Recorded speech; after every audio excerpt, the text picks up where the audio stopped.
பூமியின் குடிகளே எல்லோரும் கர்த்தரை கம்பீரமாய் பாடுங்கள். மகிழ்ச்சியோட கர்த்தருக்கு ஆராதனை செய்து ஆனந்த சத்தத்துடனே அவர் சந்நிதியின் முன் வாருங்கள். தேவன் ஆவியாயிருக்கிறார். அவரை ஆராதிக்கிறவர்கள் ஆவியோடும் உண்மையோடும் அவரை ஆராதிக்க வேண்டும். நாம் ஜெபம் செய்வோம்.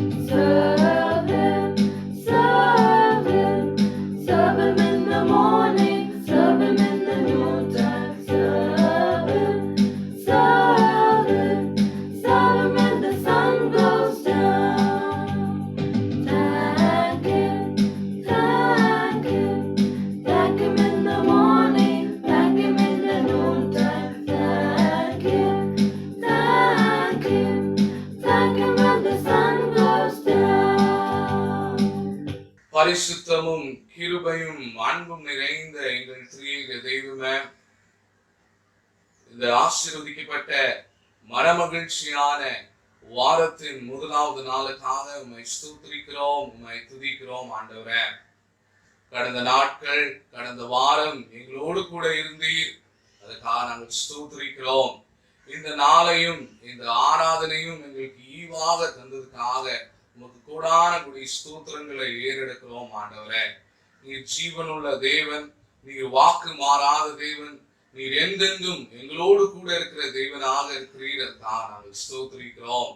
இந்த காலை ஆராதனையிலே நாங்கள் உம்மை தரிசிக்க உம்முடைய மெல்லிய துணியை கேட்கத்தக்கதாக எங்கள் ஒவ்வொருவரையும் நீர் ஆயத்தப்படுத்த வேண்டும் என்று நாங்கள் செபிக்கிறோம் ஆண்டவரே.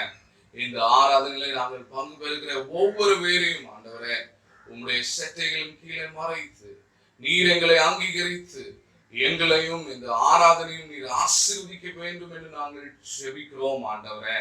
இந்த ஆராதனையிலே நாங்கள் பாடுகிற பாடல்கள், ஏறெடுக்கிற விண்ணப்பங்கள், சிந்திக்கிற தியானிக்கிற உங்களுடைய வார்த்தைகள் எல்லாவற்றையும் ஆண்டவர் ஆசீர்வதித்து எங்களையும் நீ தொடர்ந்து இந்த ஆராதனையில் நாங்கள் பங்கு பெற்று ஆண்டவர் எங்களோடு பேசினார், ஆண்டவர் எங்களை ஆசீர்வதித்தார் என்ற சாட்சிகளை நாங்கள் சொல்லத்தக்கதாக ஆண்டவர் தாமே எங்களையும் இந்த ஆராதனையும் முழுவதுமாக நீர் ஆசீர்வதித்து வழி நடத்த வேண்டும் என்று மீட்பரும் இரட்சகருமாய் இருக்கிற இயேசு கிறிஸ்துவின் நாமத்தினால இந்த ஜெபத்தை எடுக்கிறோம் எங்கள் ஜீவனுள்ள நல்ல பிதாவே, ஆமென். ஆண்டவருடைய நாமத்துக்கு மகிமையுண்டாவதாக. நாம் யாவரும் சேர்ந்து பாமாலை 207வது பாமாலையை சேர்ந்து பாடுவோம். பாமாலையின் 207வது பாமாலை.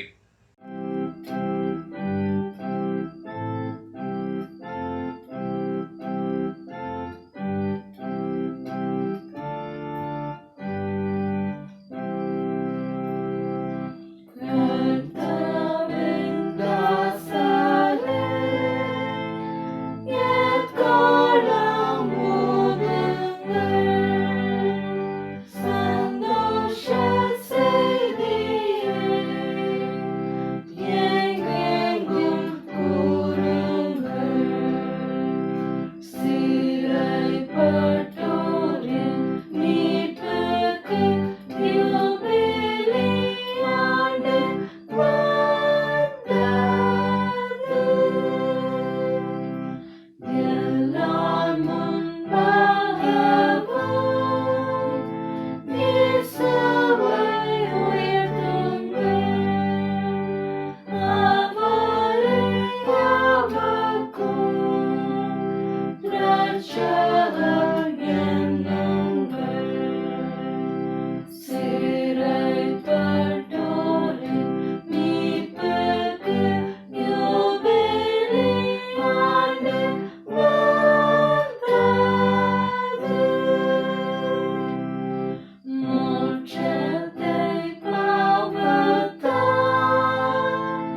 நாம் யாவரும் சேர்ந்து சங்கீதம் 96 முறையாக வாசிப்போம்.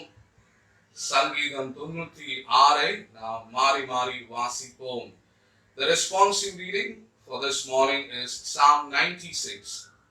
We will all read Psalm 96 responsively. கர்த்தருக்கு புது பாட்டை பாடுங்கள், பூமியின் குடிகளே எல்லோரும் கர்த்தரை பாடுங்கள். கர்த்தரை பாடி அவருடைய நாமத்தை ஸ்தோத்தரித்து நாளுக்கு நாள் அவருடைய ரட்சிப்பை சுவிசேஷமாய் அறிவியுங்கள். ஜாதிகளுக்குள் அவருடைய மகிமையும் சகல ஜனங்களுக்கும் அவருடைய அதிசயங்களும் விவரித்து சொல்லுங்கள். கர்த்தர் பெரியவரும் மிகவும் ஸ்தோத்தரிக்கப்படத்தக்கவருமாய் இருக்கிறார். எல்லா தேவர்களிலும் பயப்படத்தக்கவர் அவரே. சகல ஜனங்களுடைய தேவர்களும் விக்கிரங்களுதானே, கர்த்தரோ வானங்களை உண்டாக்கினவர். மகிமையும் கனமும் அவர் சமூகத்தில் இருக்கிறது, வல்லமையும் மகத்துவமும் அவர் பரிசுத்த ஸ்தலத்தில் உள்ளது. ஜனங்களின் வம்சங்களே, கர்த்தருக்கு மகிமையும் வல்லமையும் செலுத்துங்கள், கர்த்தருக்கே அதை செலுத்துங்கள். கர்த்தருக்கு அவருடைய நாமத்திற்குரிய மகிமையை செலுத்தி காணிக்கைகளை கொண்டு வந்து அவருடைய பிரகாரங்களில் பிரவேசியுங்கள். பரிசுத்த அலங்காரத்துடனே கர்த்தரை தொழுது கொள்ளுங்கள். பூலோகத்தாரே, நீங்கள் யாவரும் அவருக்கு முன்பாக நடங்குங்கள். கர்த்தர் ராஜரீகம் பண்ணுகிறார், ஆகையால் பூச்சகரம் அசையாதபடி உறுதிப்பட்டிருக்கும். அவர் ஜனங்களை நிதானமாய் நியாயந்தீர்ப்பார் என்று ஜாதிகளுக்குள்ளே சொல்லுங்கள். வானங்கள் மகிழ்ந்து பூமி பூரிப்பாகி சமுத்திரமும் அதன் நிறைவும் முழங்குவதாக. நாடும் அதிலுள்ள யாவும் கலிகூறுவதாக. அப்பொழுது கர்த்தருக்கு முன்பாக காட்டு விருட்சங்கள் எல்லாம் கம்பீரிக்கும். நாம் யாவரும் சேர்ந்து வாசிப்போம். அவர் வருகிறார், அவர் பூமியை நியாயந்திருக்க வருகிறார். அவர் பூலோகத்தை நீதியோடும் ஜனங்களை நியாயந்திருப்பார்.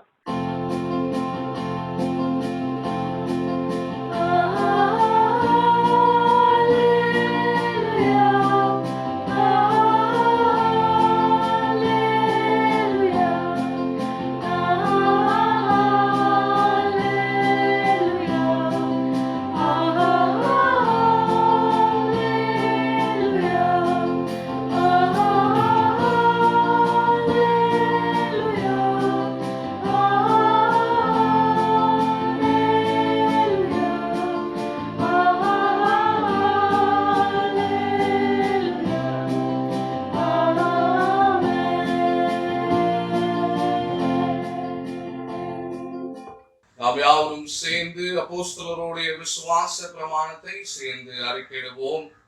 We shall affirm our faith through the Apostles' Creed. வானத்தையும் பூமியும் படைத்த சர்வ வல்லமையுள்ள பிதாவாகிய தேவனை விசுவாசிக்கிறேன். அவருடைய ஒரே குமாரனாகிய நம்முடைய நாதர் இயேசு கிறிஸ்துவையும் விசுவாசிக்கிறேன். அவர் பரிசுத்த ஆவியினாலே கன்னிமரியாளிடத்தில் பொறுத்து பிறந்தார். பொது பிலாத்தின் காலத்தில் பாடுபட்டு சிலுவிலை அறைந்து மரித்து அடக்கமனப்பட்டு பாதாளத்தில் இறங்கினார். 3ஆம் நாள் மரித்தோரிலிருந்து எழுந்தினார். பரமண்டலத்துக்கேறி சர்வ வல்லமையுள்ள பிதாவாகிய தேவனுடைய வலது பாசத்தில் வச்சிருக்கிறார். அவ்விடத்திலிருந்து உயிருள்ளவரையும் மரித்தோரையும் நியாயத்திற்கு வருவார். பரிசுத்த ஆவியை விசுவாசிக்கிறேன். பொதுவாயிருக்கிற பரிசுத்த சபையும் பரிசுத்தவான்களுடைய ஐக்கியமும் பாவ மன்னிப்பும் சரீரத்திலும் நித்திய ஜீவன் என்று விசுவாசிக்கிறேன். ஆமென்.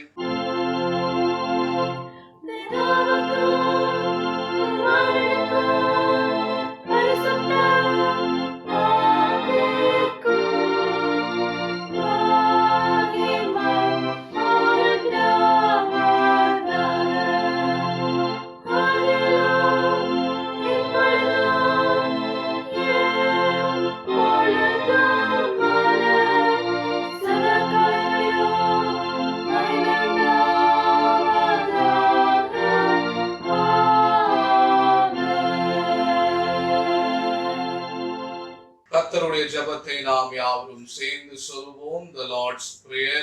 பரமண்டங்களில் இருக்கிற எங்கள் பிதாவே, உம்முடைய நாமம் பரிசுத்தப்படுவதாக, உம்முடைய ராஜ்யம் வருவதாக, உம்முடைய சித்தம் பரமண்டலத்திலே செய்யப்படுவது போல பூமியிலே செய்யப்படுவதாக. அன்புள்ள அப்பத்தை எங்களுக்கு தாரும். எங்களுக்கு விரோதமாக குற்றம் செய்கிறவர்களுக்கு நாங்கள் மன்னிக்கிறது போல எங்கள் குற்றங்களை எங்களுக்கு மன்னியும். எங்களை சோதனைக்குள் பிரவேசிக்க பண்ணாமல் தீமென்று எங்களை ரட்சித்துக் கொள்ளும். ராஜ்யமும் வல்லமையும் மகிமையும் என்றென்றைக்கும் விடுகளே. ஆமேன். வேத பாடம் வாசித்து கேட்போம்.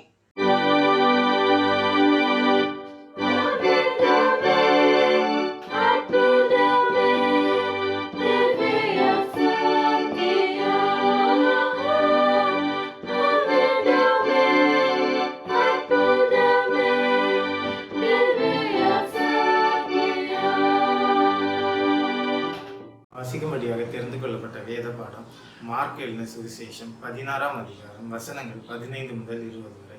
மார்க் 16ஆம் அதிகாரம் வசனங்கள் 15 முதல் 20 வரை. பின்பு அவர் அவர்களை நோக்கி, நீங்கள் உலகமெங்கும் போய் சர்வ சிருஷ்டிக்கும் சுவிசேஷத்தை பிரசங்கியுங்கள்.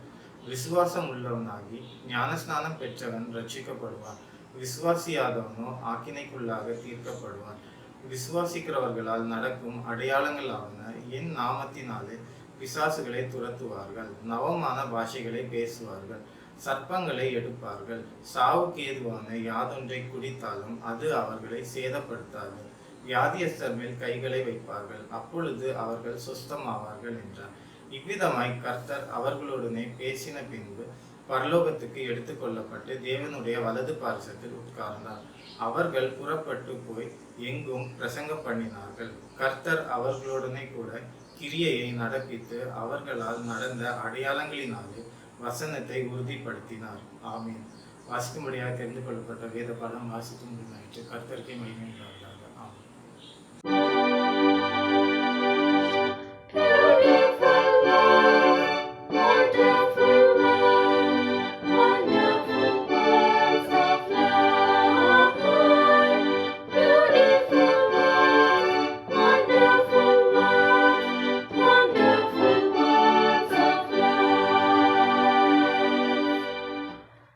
Scripture portion has been taken from the book of Mark, chapter 16, verses 15 to 20. Mark chapter 16, verses 15 to 20. And he said to them, "Go into all the world and preach the gospel to every creature. He who believes and is baptized will be saved, but he who does not believe will be condemned. And these signs will follow those who believe. In my name they will cast out demons, they will speak with new tongues, they will take up serpents, and if they drink anything deadly, it will by no means hurt them. They will lay hands on the sick and they will recover." So then, after the Lord had spoken to them, he was received up into heaven and sat down at the right hand of God. And they went out and preached everywhere, the Lord working with them and confirming the word through the accompanying signs. Amen. Praise be to God. இந்த வேளையிலே நம்முடைய திருச்சபையின் தேவைகளுக்காக, தேசத்தின் தேவைகளுக்காக நாம் யாவரும் முழங்கால் படியிட்டு ஆண்டவருடைய சமூகத்தில் நம்மளுடைய விண்ணப்பங்களை நாம் ஏறெடுப்போம். நேற்றும் இன்றும் என்றும் மாறாத எங்கள் அன்பின் பரலோக பிதாவே, இந்த காலை வேளையிலும் குடும்பமாக நம்முடைய சமூகத்தில் கூடி வந்த கிருபைகளுக்காக நமக்கு ஸ்தோத்திரங்களை ஏறெடுக்கிறோம்.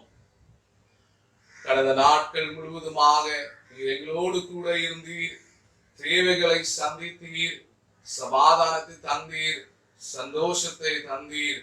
அதற்காக நாங்கள் ஸ்தோத்திரிக்கிறோம். இந்த பரிசுத்தமான காலை வேளையிலும் ஆண்டவரே, உங்களுடைய சமூகத்திலே நாங்கள் வரும்போது நீர் எங்களுடைய ஜெபத்தை கேட்கிற தேவனாக இருக்கிறீர். அதற்காக நாங்கள் ஸ்தோத்திரிக்கிறோம். ஆண்டவரே, நாங்கள் உயிரோடு இருக்கிறோம். இது உம்முடைய கிருபை ஆண்டவரே. இந்த நாட்களிலே நாங்கள் பார்க்கும்போது ஒவ்வொரு நாளிலே ஆண்டவரே, எத்தனையோ மக்கள் தங்களுடைய வாழ்வை இழந்து விட்டார்கள். ஆனால் நாங்களும் எங்களுடைய குடும்பத்தாரும் எங்களுடைய உற்றார் உறவினர்கள் நண்பர்கள் யாவரையும் நீர் பாதுகாத்து பராமரித்து போஷித்து இம்மட்டும் ஜீவன் சுகன் பலன் எல்லாவற்றையும் கொடுத்திருக்கிறீரே. அதுக்காக எங்களுடைய உள்ளத்தின் நாளத்திலிருந்து உமக்கு நன்றி பலிகளை ஏறெடுக்கிறோம் ஆண்டவரே. நீர் இரக்கமுள்ளவர், அன்பு நிறைந்தவர் என்று நாங்கள் விசுவாசிக்கிறோம் ஆண்டவரே. ஆம் ஆண்டவரே, இந்த உலகத்துல இந்த கொரோனா வைரஸ் மூலமாக எத்தனையோ பாதிப்புகள் ஆண்டவரே, எத்தனையோ அழிவுகள் ஆண்டவரே. ஆனாலும் எங்களுடைய ஒவ்வொரு குடும்பத்தாரையும் நீர் இம்மட்டும் பாதுகாத்து வழி நடத்தி கொண்டிருக்கிறீரே, அதுக்காக நாங்கள் ஸ்தோத்திரிக்கிறோம் ஆண்டவரே. ஆமாண்டவரே, எங்களுடைய பாவங்களோ எங்களுடைய முன்னோர்களுடைய பாவங்களோ இதுக்கு தடையாக இருந்தால் ஆண்டவரே, அது எல்லாவற்றையும் நீர் மன்னித்து ஆண்டவரே, இந்த கொரோனா வைரஸ்க்கு நீர் ஒரு முற்றுப்புள்ளியை நீர் தர வேண்டும் என்று நாங்கள் செபிக்கிறோம் ஆண்டவரே. சுமார் 50 நாட்களுக்கு மேலாக எங்களுடைய இல்லத்திலே நாங்கள் இருக்கிறோம் ஆண்டவரே. எங்களுடைய வேலைகளை பார்க்காதபடி, நாங்கள் ஒவ்வொருவரையும் சந்திக்காதபடி ஆண்டவரே தடைகள் உண்டு ஆண்டவரே. இந்த தடைகள் எல்லாவற்றையும் நீர் நீக்கி போட வேண்டும் என்று நாங்கள் செபிக்கிறோம் ஆண்டவரே. நாங்கள் மீண்டுமாக உம்முடைய ஆலயத்திலே பிரவேசித்து, உம்முடைய ஆலயத்திலே வந்து நாங்கள் கூடி ஜெபித்து, உம்முடைய ஆலயத்திலே நாங்கள் ஆராதனை செய்து உம்மை தரிசிக்க அந்த நாளை நீர் ஆயத்தப்படுத்த வேண்டும் என்று நாங்கள் செபிக்கிறோம் ஆண்டவரே. இந்த தேசத்தின் அதிகாரிகள் எடுக்கிற ஒவ்வொரு முயற்சியில ஆண்டவரே, அவர்களுடைய உள்ளத்துல நீர் பேசும் ஆண்டவரே. ஆலயங்கள் திறக்கப்பட, ஜனங்கள் அங்கே கூடி வந்து உம்மை ஆராதிக்க ஆண்டவர் வெகு சீக்கிரத்துல இந்த காரியத்தை நீர் செய்ய வேண்டும் என்று நாங்கள் செபிக்கிறோம் ஆண்டவரே. விசேஷமாக ஆண்டவரே, இந்த நாட்களிலே நாங்கள் பார்க்கிறோம், மும்பை பட்டணத்திலும் இருந்து ஆண்டவரே மற்ற இடங்களிலிருந்து தங்களுடைய சொந்த தேசத்துக்கு நடந்து கொண்டு போகிற மக்களுக்காக ஜெபிக்கிறோம் ஆண்டவரே. சிறு பிள்ளைகள், வாலிபர்கள், பெரியோர்கள் ஆண்டவரே ரோடுல நடந்து கொண்டு தங்களுடைய சொந்த தேசத்துக்கு போகிறார்கள் ஆண்டவரே. எத்தனையோ வழிகள் ஆண்டவரே, எத்தனையோ துன்பங்கள் அவங்களுக்கு ஆண்டவரே. ஆண்டவரே, அவர்களுக்காக விசேஷமாக உங்களுடைய பாதையில நாங்கள் வருகிறோம் ஆண்டவரே. இந்த அதிகாரிகள் மேல இரக்கம் நீர் பாராட்டுவீர் ஆண்டவரே. அவர்களுக்காக வாகனத்தை நீர் ஆயத்த செய்ய வேண்டும் என்று நாங்கள் செபிக்கிறோம். உம்முடைய கிருபையினாலே அவர்களை நீர் போஷிப்பீர் ஆண்டவரே. உம்முடைய கிருபையினாலே அவர்களை பலப்படுத்த வேண்டும் என்று நாங்கள் செபிக்கிறோம் ஆண்டவரே. ஆயிரக்கணக்கான கிலோமீட்டர்ல அவர்கள் நடக்கும் போது தங்களுடைய பலத்தை அவர்கள் இழந்து விட்டார்கள் ஆண்டவரே. வழியினாலே தங்களுடைய வாழ்வை இழந்து விட்டார்கள் ஆண்டவரே. ஒவ்வொரு மைக்ரன்ஸ்க்காக நாங்கள் செபிக்கிறோம். கர்த்தர் தாமே அவர்களை பலப்படுத்தி ஆண்டவரே, அவர்களுக்கு வெகு சீக்கிரத்துல ஒரு வசதிகளை நீர் உண்டாக்கி ஆண்டவரே, தங்களுடைய சொந்த தேசத்திலே சென்று தங்களுடைய உற்றார்களை சந்தித்து மீண்டுமாக அவர்களுடைய வாழ்க்கையை ஆரம்பிக்கத்தக்கதாக ஒவ்வொரு மைக்ரன்ஸை நீர் ஆண்டவரே நீர் வழிநடத்துவீர் ஆண்டவரே. அவர்களுக்கான வசதிகளை நீர் ஏற்படுத்த வேண்டும் என்று நாங்கள் செபிக்கிறோம். இந்த காலை வேளையிலும் திருச்சபையராக உங்களுடைய சமூகத்திலே எங்களுடைய எப்போது தமிழ் மெத்தடிஸ்ட் சர்ச்சுக்காக செபிக்கிறோம். ஒவ்வொரு குடும்பத்தை நீர் ஆசீர்வதிப்பீராக. இந்த லாக்டவுன் மூலமாக எந்த விதமான பாதிப்புகள் வராதபடி, எந்த விதமான துன்பங்கள் வராதபடி ஆண்டவர் தாமே ஒவ்வொரு குடும்பத்தாரையும் உங்களுடைய செட்டைகளின் கீழே மறைத்து இந்த கொள்ளை நோய்க்கு தப்புவித்து பாதுகாத்து ஒவ்வொரு பேருடைய தேவைகளை சந்திக்க வேண்டும் என்று நாங்கள் செபிக்கிறோம் ஆண்டவரே. பண தேவைகளோ பொருள் தேவைகளோ ஆண்டவரே உங்களுடைய சித்தத்தின்படி நீர் நிறைவேற்ற வேண்டும் என்று நாங்கள் செபிக்கிறோம். சபையின் மூத்த போதகர் அருள் திரு லைனல் ஹெக்டர் அவர்களுக்காக நாங்கள் செபிக்கிறோம் ஆண்டவரே. மட்டும் போதகரை உங்களுடைய ஆவினாலே நீர் வழி நடத்தி கொண்டிருக்கிறீர்களாக நாங்கள் ஸ்தோத்திரிக்கிறோம் ஆண்டவரே. இன்னும் அவர்கள் மூலமாக நாங்கள் அநேக சத்தியத்தை கேட்டு அநேக ஆசீர்வாதங்களை பெற்றுக் கொள்ளத்தக்கதாக போதகரையும் அவர்களுடைய குடும்பத்தாரையும் நீர் ஆசீர்வதிக்க வேண்டும் என்று நாங்கள் செபிக்கிறோம். எங்களுடைய மும்பை ரீஜனல் கான்ஃபரன்ஸோட பேராயர் பிஷப் டாக்டர் அனில்குமார் சர்வனுக்காக, மேடம் சில்வியா சர்வனுக்காக செபிக்கிறோம். கர்த்தர் தாமே பேராயருடைய குடும்பத்தாரையும் நீர் ஆசீர்வதித்து அவர்களையும் எங்களுடைய கான்ஃபரன்ஸ்க்கு ஒரு ஆசீர்வாதமான பாண்டமாக எடுத்து வழி நடத்த வேண்டும் என்று நாங்கள் செபிக்கிறோம். கான்ஃபரன்ஸ்ல இருக்கிற ஒவ்வொரு போதகர்களுக்காக ஆண்டவரே, விசேஷமாக இந்த நாட்களிலே தங்களுடைய ஊழியங்களை செய்யாதபடி தடைகள் வந்திருக்கு ஆண்டவரே. இந்த தடைகள் எல்லாவற்றும் வெகு சீக்கிரத்துல நீர் நீக்கி போட்டு ஆண்டவரே, நாங்கள் எங்களுடைய ஊழியங்களை இன்னும் சிறப்பாக இன்னும் வல்லமையாக செய்யத்தக்கதாக ஆண்டவர் ஒரு வழியை உருவாக வேண்டும் என்று நாங்கள் செபிக்கிறோம். இந்த ஆன்லைன் மூலமாக செய்கிற ஒவ்வொரு ஆராதனைகளையும் ஒவ்வொரு நிகழ்வையும் ஆண்டவர் ஆசீர்வதிக்க வேண்டும் என்று நாங்கள் செபிக்கிறோம். நாங்கள் குடும்பமாக திருச்சபையாராக ஆண்டவரே இந்த ஆன்லைன் சர்வீஸ்ல பங்கு பெற்று உங்களுடைய இறை ஆசீர்வாதத்தை பெற்றுக் கொள்ளத்தக்கதாக ஆண்டவர் எங்களை தொடர்ந்து வழிநடத்த வேண்டும் என்று நாங்கள் ஜெபிக்கிறோம். தேசத்தின் ஒவ்வொரு அதிகாரிகளுக்கும், பிரசிடென்ட்க்கும், பிரைம் மினிஸ்டருக்கும், சீஃப் மினிஸ்டர்ஸ்க்கும் வேண்டிய ஞானத்தை நீர் தாரும் ஆண்டவரே. இந்த நாட்களில் எப்படியாக அவர்கள் இந்த லாக்டவுனை அவர்கள் சரி செய்யத்தக்கதாக வேண்டிய ஞானத்தை நீர் தாரும். எங்களுடைய ஃப்ரண்ட் லைன் கொரோனா வாரியர்ஸாக செபிக்கிறோம் ஆண்டவரே. Doctors, nurses, medical workers, police மற்றும் வாலண்டியர்ஸ்காக செபிக்கிறோம். கர்த்தர் தொடர்ந்து அவர்களை உங்களுடைய செட்டைகளின் கீழே மறைத்து பாதுகாத்து அவர்களை இன்னும் நீர் வழி நடத்த வேண்டும் என்று நாங்கள் செபிக்கிறோம். மீண்டும் ஆண்டவரே உங்களுடைய சமூகத்தில் நாங்கள் வருகிறோம் ஆண்டவரே. கண்ணீரோடு, துன்பத்தோடு, கவலையோடு இருக்கிற மக்களுக்காக, நோய்களினால் வாழ்ந்து கொண்டிருக்கிற மக்களுக்காக செபிக்கிறோம் ஆண்டவர். உங்களுடைய வேத வசனம் சொல்கிறது, வருத்தப்பட்டு பாரம் சுமக்கிறவர்களை நீங்கள் எல்லோரும் என்னிடத்தில் வாருங்கள், நான் உங்களுக்கு இளைப்பாறுதல் தருவேன். ஆமாண்டவரை நாங்கள் உங்களுடைய சமூகத்தில் கூடி வருகிறோம். கண்ணீர் எல்லாவற்றையும் நீ துடைத்து விடும், கவலைகள் எல்லாவற்றையும் நீக்கி விடும் ஆண்டவரே. துன்பங்கள் எல்லாவற்றையும் நீர் மாற்றி விடும் ஆண்டவரே. சந்தோஷத்தோடும் சமாதானத்தோடும் எங்களுடைய வாழ்நாளை நாங்கள் செலவழிக்கத்தக்கதாக ஒவ்வொரு பேரையும் நீர் ஆண்டவரை ஆசீர்வதித்து வழி நடத்த வேண்டும் என்று நாங்கள் செபிக்கிறோம். தொடர்ந்து மீதியான ஆராதனையிலும் நீர் எங்களோடு கூட இருந்து தொடர்ந்து எங்களை ஆசீர்வதித்து வழி நடத்த வேண்டும் என்று இயேசுவின் நாமத்தினால ஜெபிக்கிறோம் பிதாவே, ஆமென். அறிவிப்புகளை கொடுக்கின்றேன். நம்முடைய திருச்சபைக்கான காணிக்கைகள், திருச்சபைக்கு நாம் செலுத்த வேண்டியதான மனவிருப்ப காணிக்கை, இன்னும் தோத்திர காணிக்கை, இன்னும் தசமபாகு காணிக்கை, பிறந்த நாள், திருமண ஆண்டு நிறைவு காணிக்கை, இவைகள் எல்லாவற்றையும் நீங்கள் எப்படி செலுத்துவது என்று சொல்லி நீங்கள் அஞ்சு கொண்டிருக்கலாம். அதற்காகத்தான் நம்முடைய திருச்சபையினுடைய அக்கௌண்ட்டை உங்களுக்கு நாங்கள் போட்டிருக்கின்றோம். தயவாக இந்த அக்கௌண்ட்ல, சபையினுடைய இந்த அக்கௌண்ட்ல நீங்கள் ஆண்டவரால் ஏவப்பட்டதான காணிக்கைகளை நீங்கள் செலுத்தும்படியாய் உங்களை தாழ்மையோடு கூட வேண்டிக் கொள்கின்றோம். இன்னும் இந்த ஆராதனைக்கு பின்பதாக 11 மணிக்கெல்லாம் மெத்தடிஸ்மனுடைய ஜூம் மீட்டிங் இருக்கிறது. ஆண்கள் இதில் தவறாது கலந்து கொள்ள உங்களை ஞாபகப்படுத்துகின்றோம்.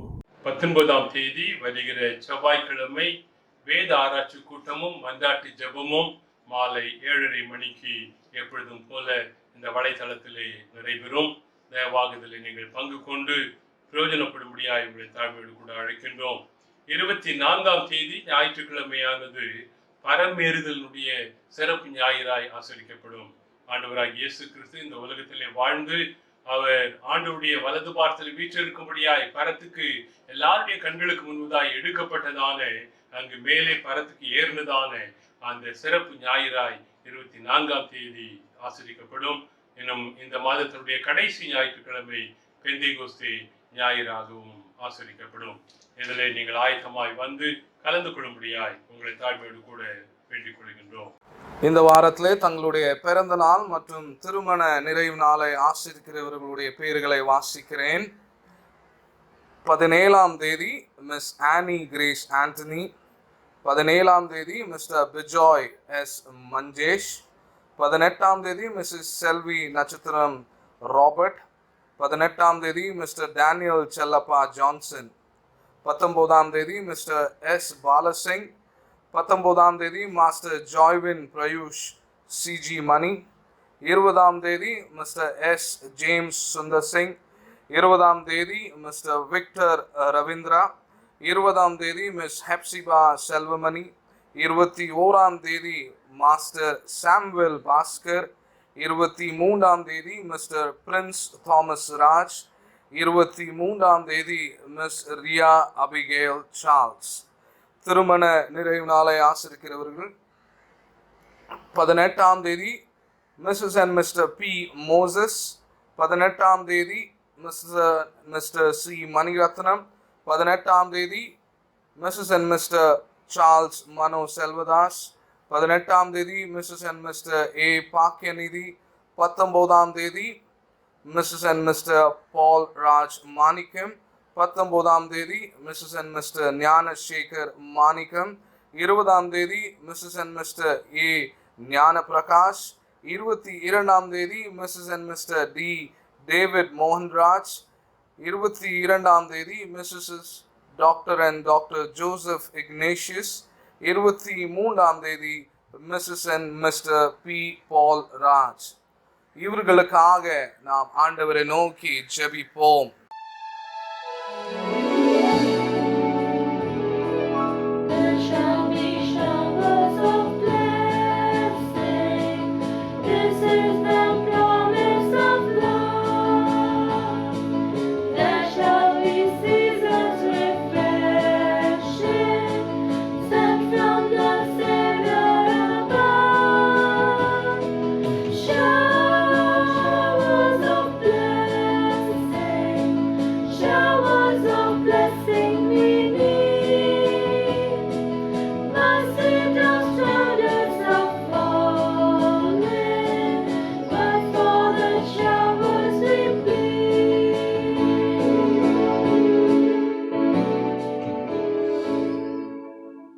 வருஷத்தை நன்மைனாலே முடிசூட்டுகிற எங்கள் அன்பின் பரலோக பிதாவே, இந்த வாரத்திலே தங்களுடைய பிறந்த நாள் மற்றும் திருமண நிறைவு நாளை ஆசிரிக்கிறவர்களுக்காக நாங்கள் உம்மை நோக்கி ஜெபிக்கிறோம்.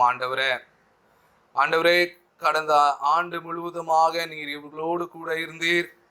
சென்ற பாதைகளெல்லாம் உம்முடைய பிரசன்னத்தினாலே இவர்களை வழிநடத்தினீர். தேவைகளை சந்தித்தீர், பராமரித்தீர், போஷித்தீர், பாதுகாத்தீர். ஆண்டவரே, இந்த புதிய ஆண்டிலே இவர்கள் ஒவ்வொருவரையும் புதிய ஆசீர்வாதங்களை பெற்றுக்கொண்டு, புதிய பலத்தை அடைந்து, புதிய நன்மைகளை பெற்றுக்கொண்டு தொடர்ந்து உம்முடைய நாமத்தை கனப்படுத்தத்தக்கதாக ஆண்டவரே இவர்களை நீ தொடர்ந்து ஆசீர்வதிக்க வேண்டும் என்று நாங்கள் செபிக்கிறோம். நல்ல சரீர சுகத்தையும் தாரும், பலத்தையும் தாரும், ஞானத்தை நீர் தாரும். போகிற இடமெல்லாம் நீர் இவர்களோடு கூட செல்வீர். செய்கிற ஒவ்வொரு காரியத்திலே நீர் இவர்களுக்கு ஒத்தாசையாக இருப்பீர். இன்னும் அவர்கள் எண்ணின ஒவ்வொரு காரியத்தை உம்முடைய சித்தத்தின்படி நீர் நிறைவேற்ற வேண்டும் என்று நாங்கள் செபிக்கிறோம். குடும்ப வாழ்வை நீர் ஆசீர்வதிப்பீராக. ஒவ்வொருவரையும் உமக்கு சாட்சியாக வாழத்தக்கதாக கர்த்தர் தாமே எல்லோரையும் நீர் ஆசீர்வதித்து தேவைகளை சந்தித்து நன்மையினாலே முடிசூட்டி இந்த ஆண்டு இவர்களுக்கும் இவர்களுடைய குடும்பத்தாருக்கும் ஒரு ஆசீர்வாதமான ஆண்டாக இருக்க வேண்டும் என்று இயேசு கிறிஸ்துவின் நாமத்தினாலே இந்த ஜெபத்தை எடுக்கிறோம் எங்கள் அன்பின் பிதாவே. ஆமென்.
காடுதலிலே அலைந்தே கிறிஸ்தே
ஜீவவசனம் கூறுவோம், சகோதரரை சேர்ந்தே களம் கூறுவோம்.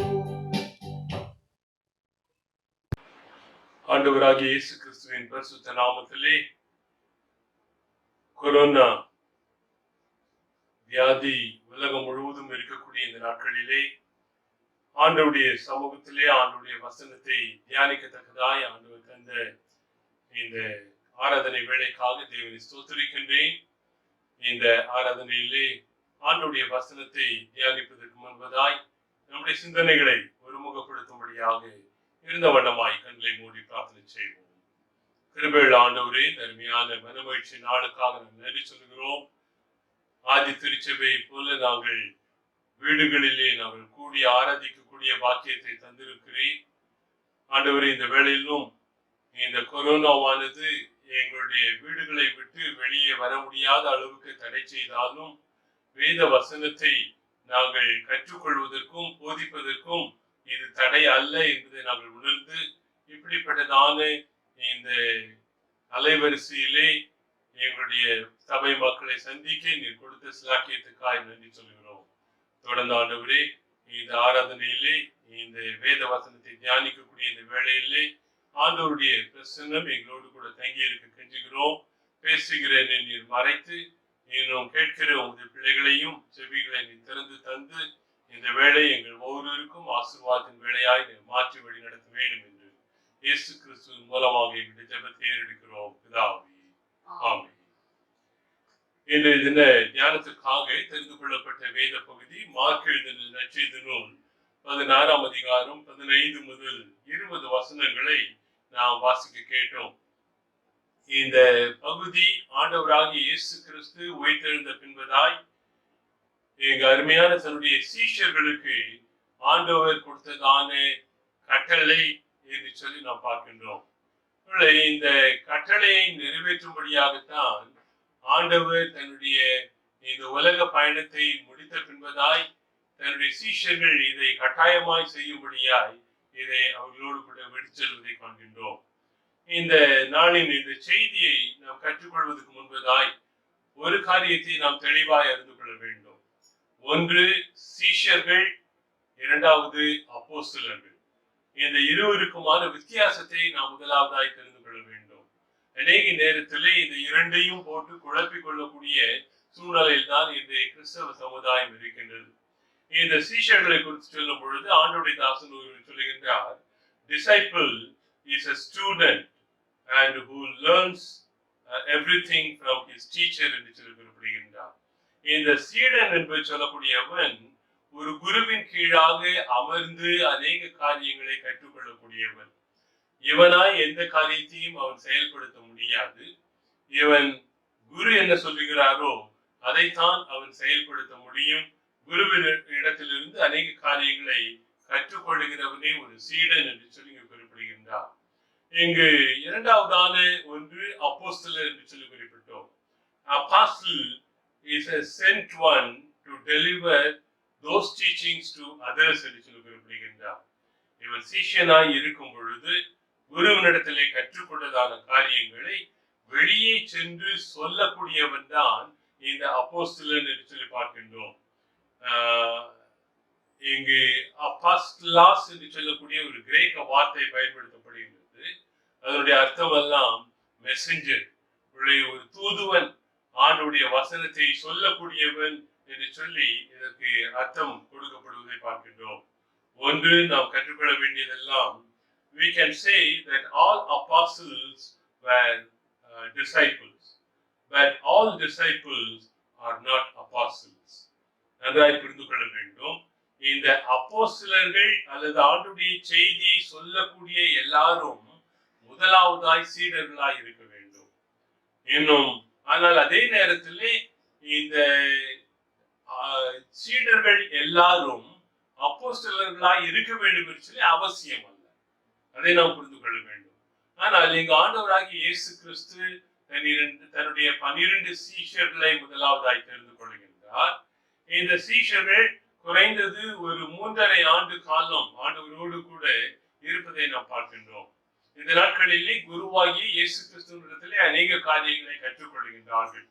அப்படிப்பட்ட அந்த சீஷர்களை தன்னுடைய மரணத்துக்கு பின்பதாய் அப்போஸ்தலர்களாக இருக்கும்படியாய்த்தான் ஆண்டவர் எங்க கட்டளை கொடுக்கிறார் என்று சொல்லி பார்க்கின்றோம். இங்கு இந்த அப்போஸ்தலர்கள் என்று சொல்லும் பொழுது இவர்கள் they are the ambassadors for a country or a person one who leads the country. இந்த அப்போஸ்தலர் என்று சொல்லும் பொழுது அவன் ஏதோ ஒரு நாட்டை அவன் மையமாய் வைத்து அந்த நாட்டுக்காய் பேசக்கூடிய ஒருவன் என்று சொல்லி பார்க்கின்றோம். இன்னும் அந்த நாட்டினுடைய சொந்தக்காரர் இந்த நாளிலே சொல்லுவோம் என்றால் இயேசு கிறிஸ்து. அந்த இயேசு கிறிஸ்து சொன்னதான காரியத்தை மட்டுமாய் உலகத்துக்கு சொல்லக்கூடியவர்கள் தான் இந்த அப்போஸ்தலர்கள் என்று சொல்லி வாசிக்கின்றோம். இந்த அப்போஸ்தலர்கள் 12 அப்போஸ்தலர்களை குறித்து இந்த நாளிலே உங்களோடு பகிர்ந்து கொள்ள விரும்புகின்றேன்.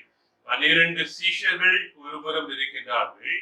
இந்த 12 சீஷர்களும் அப்போஸ்தலர்களாகவும் ஆண்டவரால் தெரிந்து கொள்ளப்படுவதை நாம் பார்க்கின்றோம். ஆனால் இந்த வேதத்திலே 2 நபர்களை குறித்து அவருடைய முடிவை குறித்து தான் வேதம் நமக்கு தெளிவாய் சொல்கின்றது. ஒன்று யூதாஸ் காரியத்தை குறித்து இந்த புதிய ஏற்பாடின் பகுதி பதிவு செய்கின்றது. மத்தேயு எழுதின நற்செய்தி நூல் 27ஆம் அதிகாரம் 5ஆம் வசனம். மத்தேயு 27:5 நாம் வாசிக்க கேட்போம். அப்பொழுது அவன் அந்த வெள்ளிக்காசை தேவாலயத்திலே எரிந்துவிட்டு புறப்பட்டு போய் நான்று கொண்டு சேர்த்தான். இது யூதாஸ் காரியத்தை குறித்து சொல்லப்படக்கூடிய வேத வசனம். வேதத்திலே தெளிவாய் அவருடைய முடிவு என்ன என்பதை இங்கு நமக்கு கொடுத்திருப்பதை பார்க்கின்றோம். இயேசு கிறிஸ்துவை காட்டி கொடுக்கின்றால் 30 வெள்ளிக்காசுக்காக அது தவறு என்று சொல்லி ஒருவரை உணர்ந்து கொண்ட பின்பதாய் அல்லது அதனால் குற்றமற்ற இயேசு கிறிஸ்துவை காட்டி கொடுத்தேனே என்று சொல்லி அவன் அதை குறித்து துக்கித்தவனாய் அந்த 30 வெள்ளிக்காசை தேவாலயத்திலே எரிந்துவிட்டு இங்கு நான்கு கொண்டு நின்று செத்தான் என்று சொல்லி வேதம் இவரை குறித்து சொல்வதை பார்க்கின்றோம். இன்னும் 2வது ஒரு நபரை குறித்து வேதத்திலே பதிவு செய்யப்பட்டிருக்கின்றது. அப்போஸ்தலர் நடபடியின் புஸ்தகம் 12ஆம் அதிகாரம் 2-3 வசனங்களை வாசிக்க கேட்போம். Acts of the Apostles chapter 12 verse 2 and 3.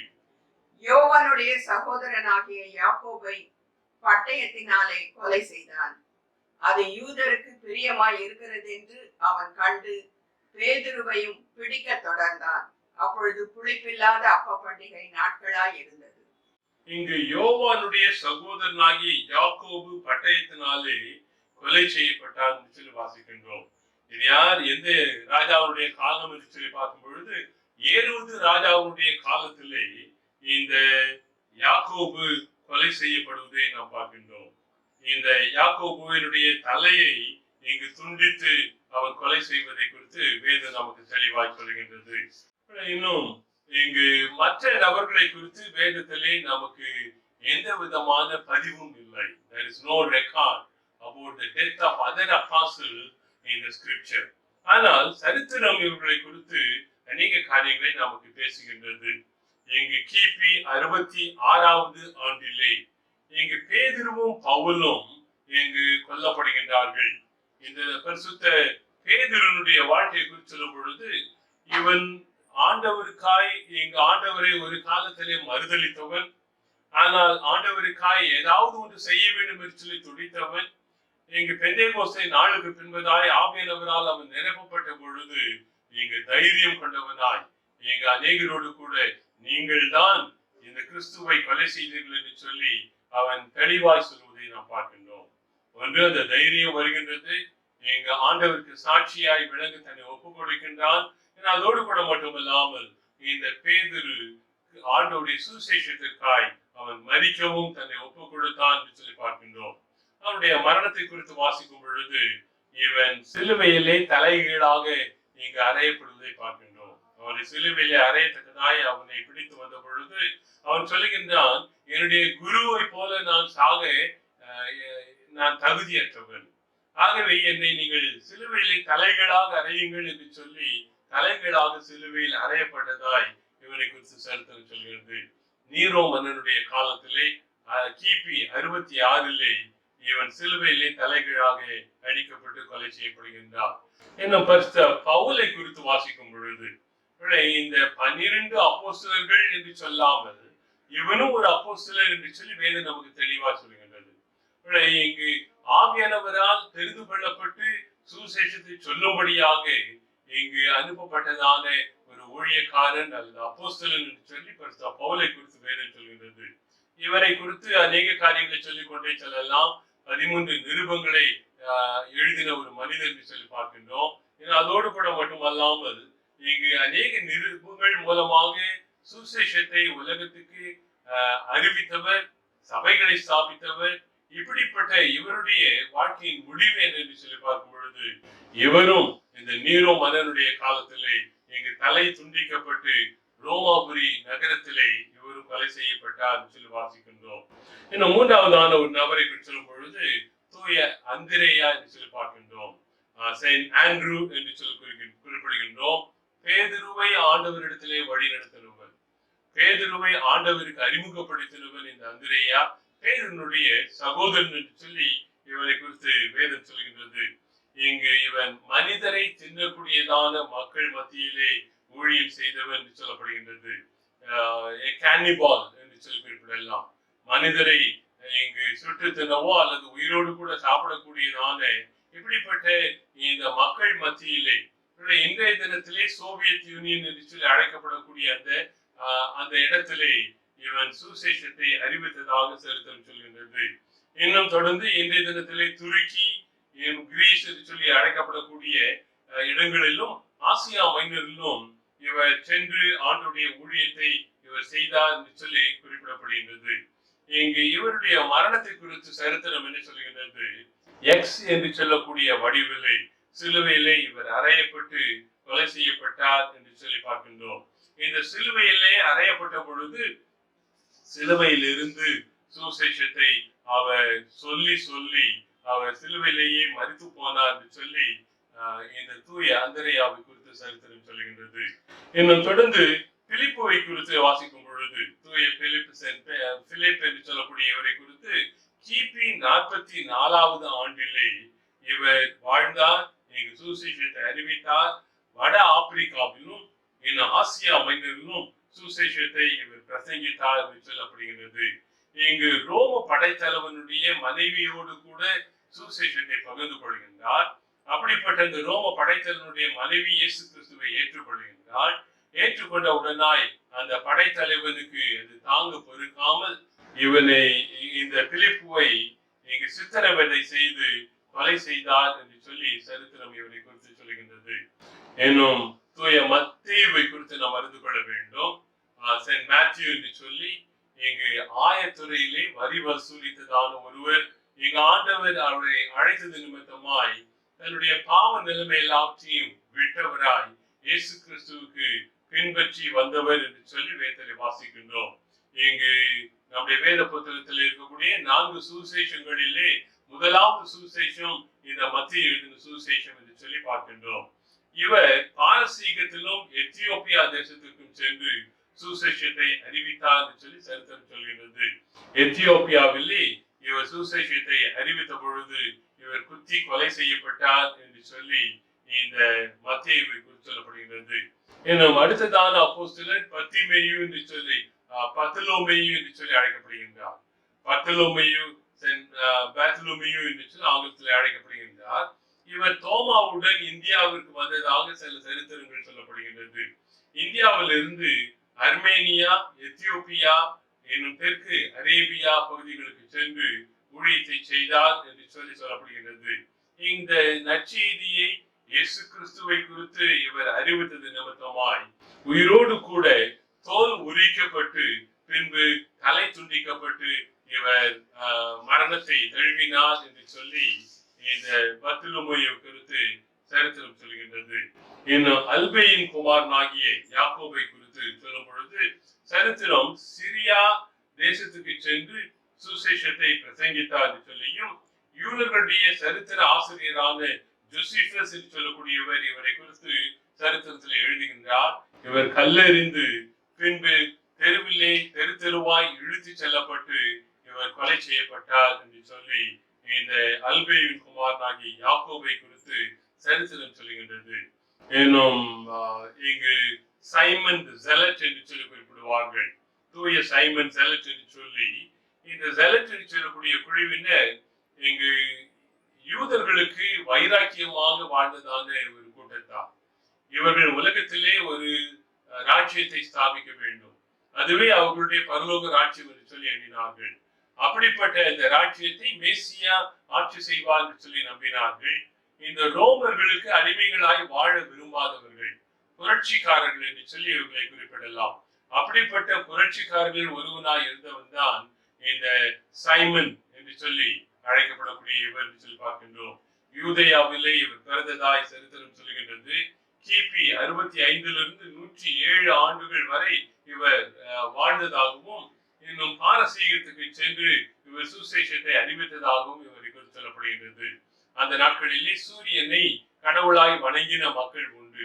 அப்படிப்பட்ட அந்த மக்கள் மத்தியிலே சுசேஷத்தை சொன்ன பொழுது இவரை சூரியனை வணங்கும்படியாக அவர்கள் இங்கு கடிந்து கொண்டார்கள். அதற்கு கீழ்ப்படியாமல் அவர் போனதால் அவருடைய சரீரத்தை வாளால் அறுத்து அவரை கொலை செய்தார்கள் என்று சொல்லி சரித்திரம் சொல்லப்படுகின்றது. இன்னும் தூய மத்தியா என்று சொல்ல அழைக்கப்படக்கூடியவர் யூதாஸ் காரியோத் நான்கு கொண்டு நின்று செத்தப் என்பதாய் அவருடைய இடத்திலே தெரிந்து கொள்ளப்பட்ட ஒரு அப்போஸ்தலர் அல்லது சீஷர் இந்த தூய மத்தியா என்று சொல்லி அழைக்கப்படுகின்றார். சிரியா தேசத்திற்கு இந்த அந்திரேயாவுடன் சென்று நற்செய்தியை அறிவித்தார் சொல்லப்படுகிறது. இவரை கல்லெறிந்து பின்பு தலை துண்டித்து இவரை கொன்று போட்டார்கள் என்று சொல்லப்படுகின்றது. மேலும் தொடர்ந்து தூய யோவானை குறித்து நாம் நிச்சயமாய் அறிந்து கொள்ள வேண்டும். இங்கு எபேசு திருச்சபையினுடைய தலைவராக பிஷப் ஆஃப் எபேசிஸ் என்று சொல்லி இவரை குறித்து சரித்திரம் சொல்கின்றது. ஊழியம் செய்ததாய் சொல்லப்படுகின்றது. இன்னும் இயேசுவின் தாயாகிய மரியாளை தன்னுடைய வீட்டிலே சேர்த்துக் கொண்டு அந்த மரியாளை கடைசி வரை இவர் காப்பாற்றினார் என்று சொல்லி சரித்திரம் இவரை சொல்லுகின்றது.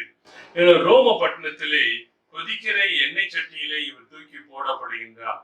ஆனால் கடவுளுடைய கிருபையினால் அதிலிருந்து தப்பி இருக்கின்றார். அதற்கு பின்பதாக பத்மு என்று சொல்லக்கூடிய தீவுக்கு இவர் நாடு கடத்தப்படுகின்றார். இந்த பத்முடைய தீவிலே என்ன ஆயிற்று என்று சொல்லி இதுவரை யாருக்கு தெரியாது. ஆனால் இந்த பத்மு தீவிலே அவர் இருந்த பொழுதுதான் நம்முடைய வேதத்தில் இருக்கக்கூடிய கடைசி புத்தகமாகிய வெளிப்படுத்தின விசேஷத்தை ஆண்டவர் அவருக்கு வெளிப்படுத்தினார் என்று சொல்லப்படுகின்றது. வரக்கூடிய நாட்களை குறித்ததான ஒரு தரிசனம் இந்த யோவானுக்கு ஆண்டவர் இந்த தரிசனத்தை தந்து இன்னும் ஆண்டவருடைய 2ஆம் வருகையை குறித்தும், ஆண்டவர் நியாயாதிபதியாய் வர இருக்கிறார் என்பதை குறித்தும், பரலோக ராஜ்யத்திலே யார் யார் இருப்பார்கள் என்பதை குறித்தும் இப்படிப்பட்டதான தெளிவான தரிசனத்தை இந்த யோவானுக்கு ஆண்டவர் இந்த பகுதியில் தான் தந்தார் என்று சொல்லி சொல்லப்படுகின்றது. ஏனும் தூய தோமாவை குறித்து நான் சொல்ல விரும்புகின்றேன். ஆண்டவருடைய 12 சீஷர்களிலே ஒருவர், ஆண்டவரால் தெரிந்து கொள்ளப்பட்டதான அப்போஸ்தலர்களிலே ஒருவர். இவருடைய பெயர் திதிமு எனப்பட்ட தோமா என்று சொல்லி அழைக்கப்படுகின்றார். இன்னும் இஸ்ரவேலில் உள்ள கலிலேயாவிலே இவர் பிறந்ததாய் சொல்லப்படுகின்றது. உயிர்த்த இயேசுவை காணாததினால் முதலாவதாக நம்ப மறுக்கின்றார். இதனால் இவரை சந்தேக தோமா என்று சொல்லி அநேகர் பட்ட பெயர் வைத்து அழைப்பதை நாம் அறிந்திருக்கின்றோம். யோவான் எழுதின நற்செய்தி நூல் 20ஆம் அதிகாரம் 28ஆம் வசனத்தை வாசியுங்கள். John chapter 20 verse 28. தோமா அவருக்கு பிரதியுத்தரமாக, என் ஆண்டவரே, என் தேவனே என்றார். இங்கு தோமாவை சந்திக்கும்படியாக 11 சீஷர்களிடத்திலே தன்னை வெளிப்படுத்தின ஆண்டவர் 8 நாட்களுக்கு பின்பதாய் தோமாவுடைய சந்தேகத்தை நிறைவேற்றும்படியாய், அவனை அவருடைய விசுவாசத்திலே உறுதிப்படுத்தும்படியாய் ஆண்டவராகிய இயேசு கிறிஸ்து தோமாவுக்கும் காட்சி அளிக்கின்றார். இந்த இயேசு கிறிஸ்துவை அவன் பார்த்தவுடனாய் இயேசு கிறிஸ்து சொல்லுகின்றார், தோமாவே, உன்னுடைய விரலை என்னுடைய விழாவிலே விட்டு பார் என்று சொல்லி அவனை அழைக்கும் பொழுது அவன் மனசாபப்படுகின்றான், சந்தேகப்பட்டதற்காய் வேதனைப்படுகின்றான். அப்பொழுது அவன் செய்யக்கூடிய அறிக்கை தான், என் ஆண்டவரே, என் தேவனே என்று சொல்லி ஆண்டவரை அவன் அங்கீகாரம் செய்து கொள்வதை பார்க்கின்றோம். இவருடைய மரணத்தை குறித்து ஜூலை 3ஆம் தேதி கிபி 72 இங்கு மயிலாப்பூரிலே இவர் குத்தி கொலை செய்யப்பட்டார் என்று சொல்லி இவரை குறித்து சரித்திரம் சொல்லப்படுகிறது. இவருடைய சரீரத்தை சாந்தோம் கத்தீட்ரல் பசிலிக்கா என்று சொல்லக்கூடிய இடத்திலே அவருடைய சரீரத்தின் பகுதிகளை வைத்திருக்கின்றார்கள். இந்த தோமாவை குறித்து பேசும் பொழுது சந்தேக தோமா என்று சொல்லி அழைக்கின்றோமே, இதை குறித்து ஆண்டவருடைய தாசன் எழுதுகின்றார். அவரை அப்படி அழைப்பது தவறான ஒரு காரியம் என்று சொல்லி குறிப்பிடுகின்றார். அநேக நேரத்திலே இந்த பட்ட பெயரை சொல்லிதான் அந்த சந்தேக தோமா என்று சொல்லிதான் அவரை உலகம் அழைக்கின்றது. ஆனால் ஆண்டவருடைய தாசன் சொல்லுகின்றார், விசுவாசத்திலே தன்னை உறுதிப்படுத்திக் கொள்வதற்காகவே தன்னுடைய சந்தேகத்தை அவர் கேட்டார் என்று சொல்லப்படுகின்றது. மற்ற சீஷர்கள் இருக்கின்றார்கள், அவர்களோடு கூட ஆண்டவர் காட்சி அளித்தார்.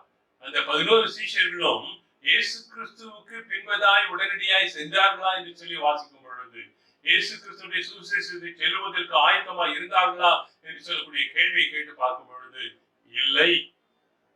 இயேசு கிறிஸ்துவை பார்த்தார்கள், ஆனால் அவர்கள் விசுவாசிக்கவில்லை. இங்கு வேதத்திலே அநேக ஆதாரங்கள் அதற்கு கொடுக்கப்படுகின்றது. ஆனால் அவர்களுக்கு இயேசு கிறிஸ்துவிடத்திலே சந்தேகத்தை நிவர்த்தி செய்து கொள்வதற்கான தைரியம் இல்லை. ஆனால் தோமாவுக்கு மட்டும் அந்த தைரியம் வருகின்றது.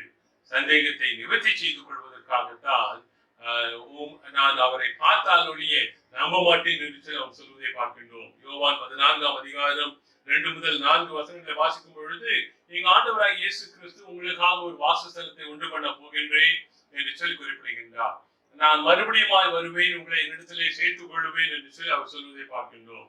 இன்னும் யோவான் 14:5 நான் வாசிக்கும் பொழுது, அங்கு இந்த தோமா தான் இயேசு கிறிஸ்துவிடத்திலே கேட்கின்றான், நீர் எங்கே போகிறீர் என்று சொல்லி எங்களுக்கு தெரியாதே, நீர் எங்கிருந்து வருவீர் என்று சொல்லி எங்களுக்கு தெரியாதே என்று சொல்லி ஆண்டவர் எங்கு போக போகிறார் என்று சொல்லக்கூடிய சந்தேகத்தை எழுப்பினவன் இந்த தோமா என்று சொல்லி பார்க்கின்றோம். இந்த சந்தேகத்தை எழுப்புவது தவறான ஒரு காரியம் அல்ல. இது ஒரு புத்தி உள்ளவன் இந்த சந்தேகங்களை நிவர்த்தி செய்யக்கூடியவன். நம்முடைய வாழ்க்கையிலே சில நேரங்களில் நம்முடைய விசுவாசத்தை உறுதி செய்து கொள்ளும்படியாய் சில காரியங்களை ஆண்டவரிடத்திலே கேட்டு தெரிந்து கொள்வதிலே தவறு ஒன்றுமே இல்லை. இந்த தோமா அதைத்தான் செய்தார் என்று சொல்லி பார்க்கின்றோம். அப்படிப்பட்டதான காரியத்தை ஆண்டவரிடத்திலே நீர் எங்கே போகிறீர், எப்படி வருவீர் என்று சொல்லி, எப்படி எங்களுக்கு வழி தெரியும் என்று சொல்லி இயேசு கிறிஸ்துவிடத்திலே கேட்கின்றார். யோவான் 14:6 வாசிக்கும் பொழுது ஆண்டவராக இயேசு கிறிஸ்து சொல்லுகின்றார், நானே வழியும் சத்தியமும் ஜீவனுமாய் இருக்கிறேன் என்று சொல்லி இந்த தோமாவின் இடத்தில் தான் ஆண்டவர் சொல்வதை பார்க்கின்றோம்.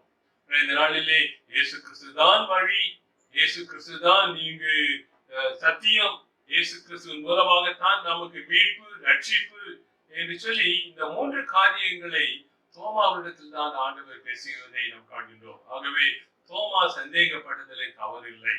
நம்முடைய நடைமுறை வாழ்க்கையிலே அநேக நேரங்களில் நாம் சந்தேகப்படுகின்றோமே. சில காரியங்கள் நம்முடைய வாழ்க்கையில் நடைபெறாமல் போகும் பொழுது இந்த ஆண்டவர் உயிரோடு கூட தான் இருக்கிறாரா என்று சொல்லி சில நேரங்களில் மனதுக்குள்ளாய் கேட்டுக்கொள்கிறோமே. சில நேரங்களில் நம்முடைய வாழ்க்கையிலே நாம் எதிர்பார்க்கிற காரியம் நடக்காமல் போகும் பொழுது ஆண்டவரை சந்தேகிப்பது பார்க்கின்றோம். ஆனால் அப்படிப்பட்ட சந்தேகத்தை நிவர்த்தி செய்யும்படியால்தான் உயிர்த்தெழுந்த ஆண்டவர் வரவேறுவதற்கு முன்பதாய் அநேக முறை எங்கள் சீஷர்களோடு தொடர்ந்து பவுலோடு கூட காட்சியளித்தார் என்று சொல்லி நாம் பார்க்கின்றோம்.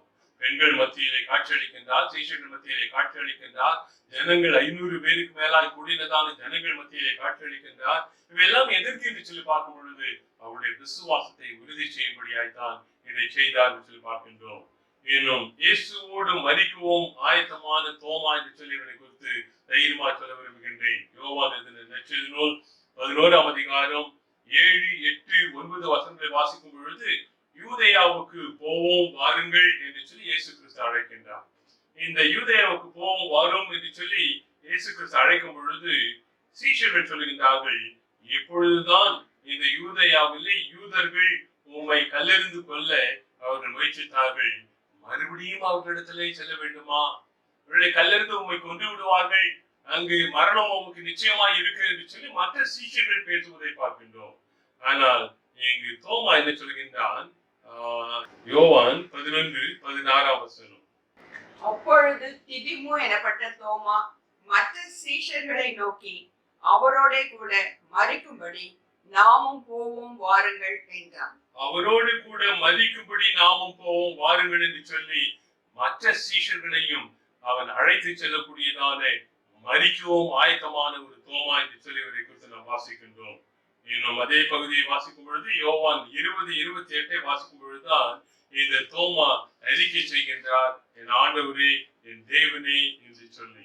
இந்த தோமாவை ஒரு காலம் நாம் சந்தேக தோமா என்று சொல்லி அழைப்பதில் நியாயம் இல்லை.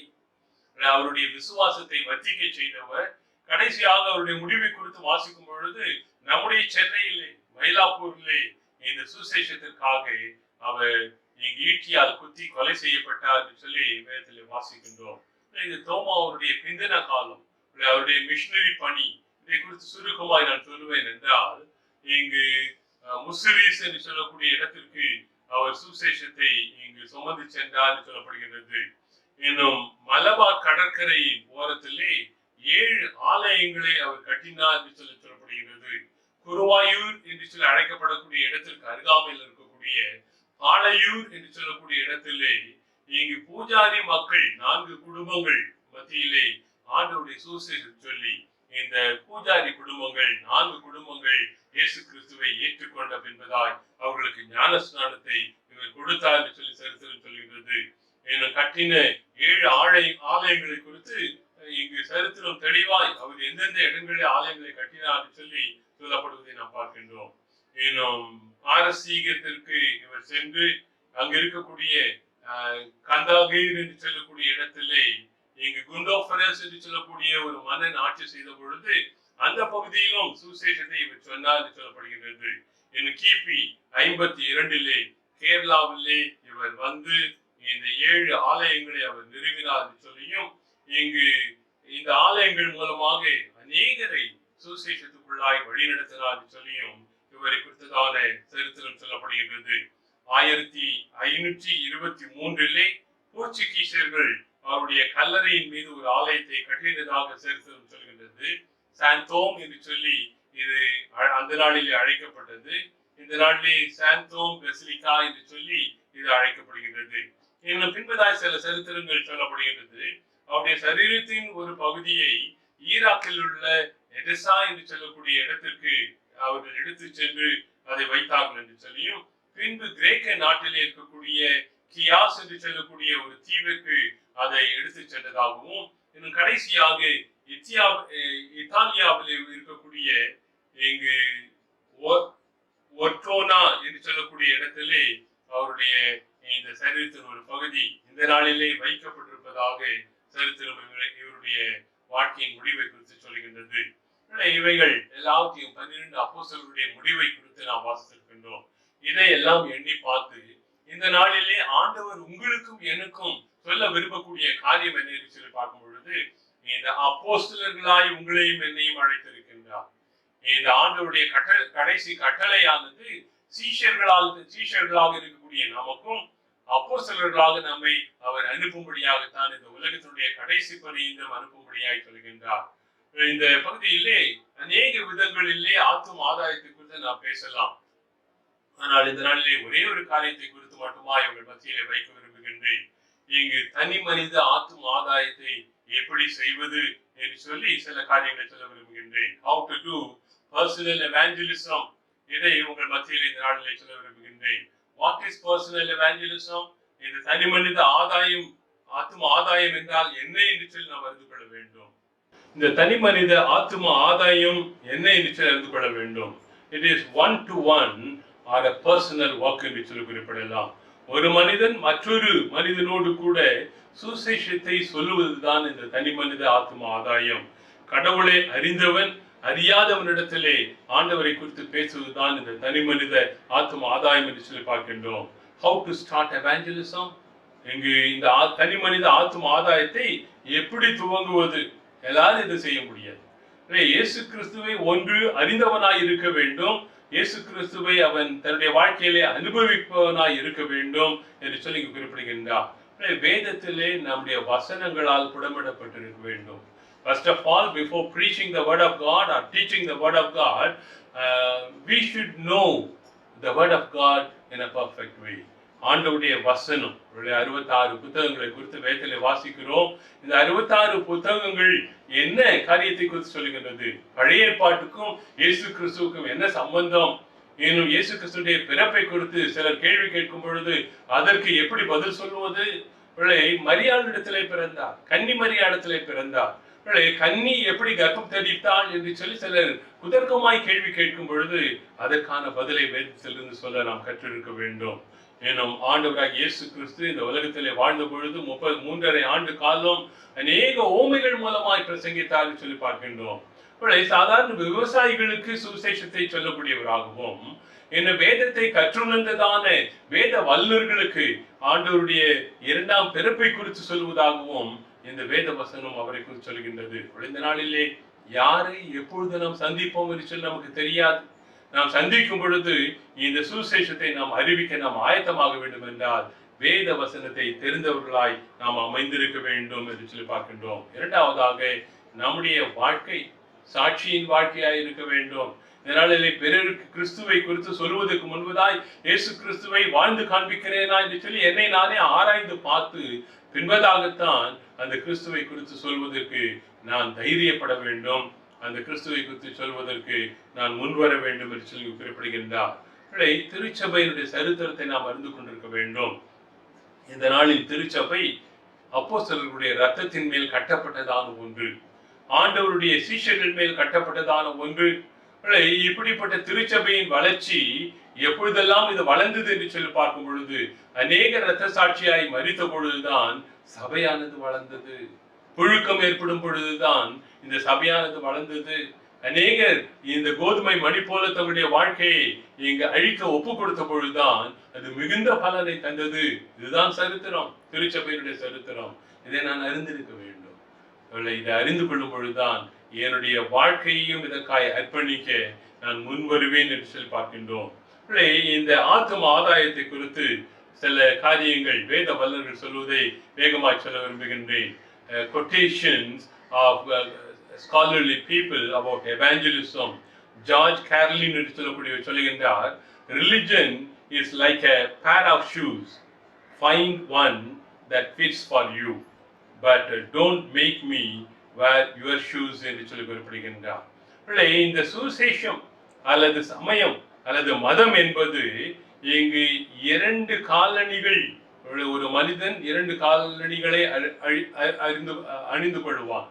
அந்த 2 காலணிகள் எனக்கு ஏற்றதா என்று சொல்லி நான் அறிந்து அதைத்தான் நான் அறிந்து கொள்ள வேண்டும். உங்களுக்கு ஏற்றதா இருக்கலாம், ஆனால் அதை நான் அணிந்து கொள்ளும்படியாய் சொல்வது நியாயமான ஒரு காரியம் அல்ல, அது சரியாகவும் அமைந்திருக்காது. அதைத்தான் இந்த ஜார்ஜ் கேரலின் குறிப்பிடுகின்றார். இன்னும் டைட்ரிச் என்று சொல்லக்கூடிய போனஃபர் என்று சொல்லக்கூடிய இவர் சொல்லுகின்றார், Jesus himself did not try to convert the 2 thieves on the cross. He waited until one of them turned to him என்று சொல்லி குறிப்பிடுகின்றார். சிலுவையிலே இயேசு கிறிஸ்து மரித்த பொழுது கள்ளர் மத்தியிலே அவர் மரித்தார் என்பதற்கு ஆதாரமாய் 2 கள்ளர்கள் அவருடைய 2 பக்கத்திலும் இருந்தார்கள் என்று சொல்லி பார்க்கின்றோம். இயேசு கிறிஸ்து கடைசி நேரத்திலே பாவங்களை மன்னிக்கக்கூடியவராய் இருந்தார்.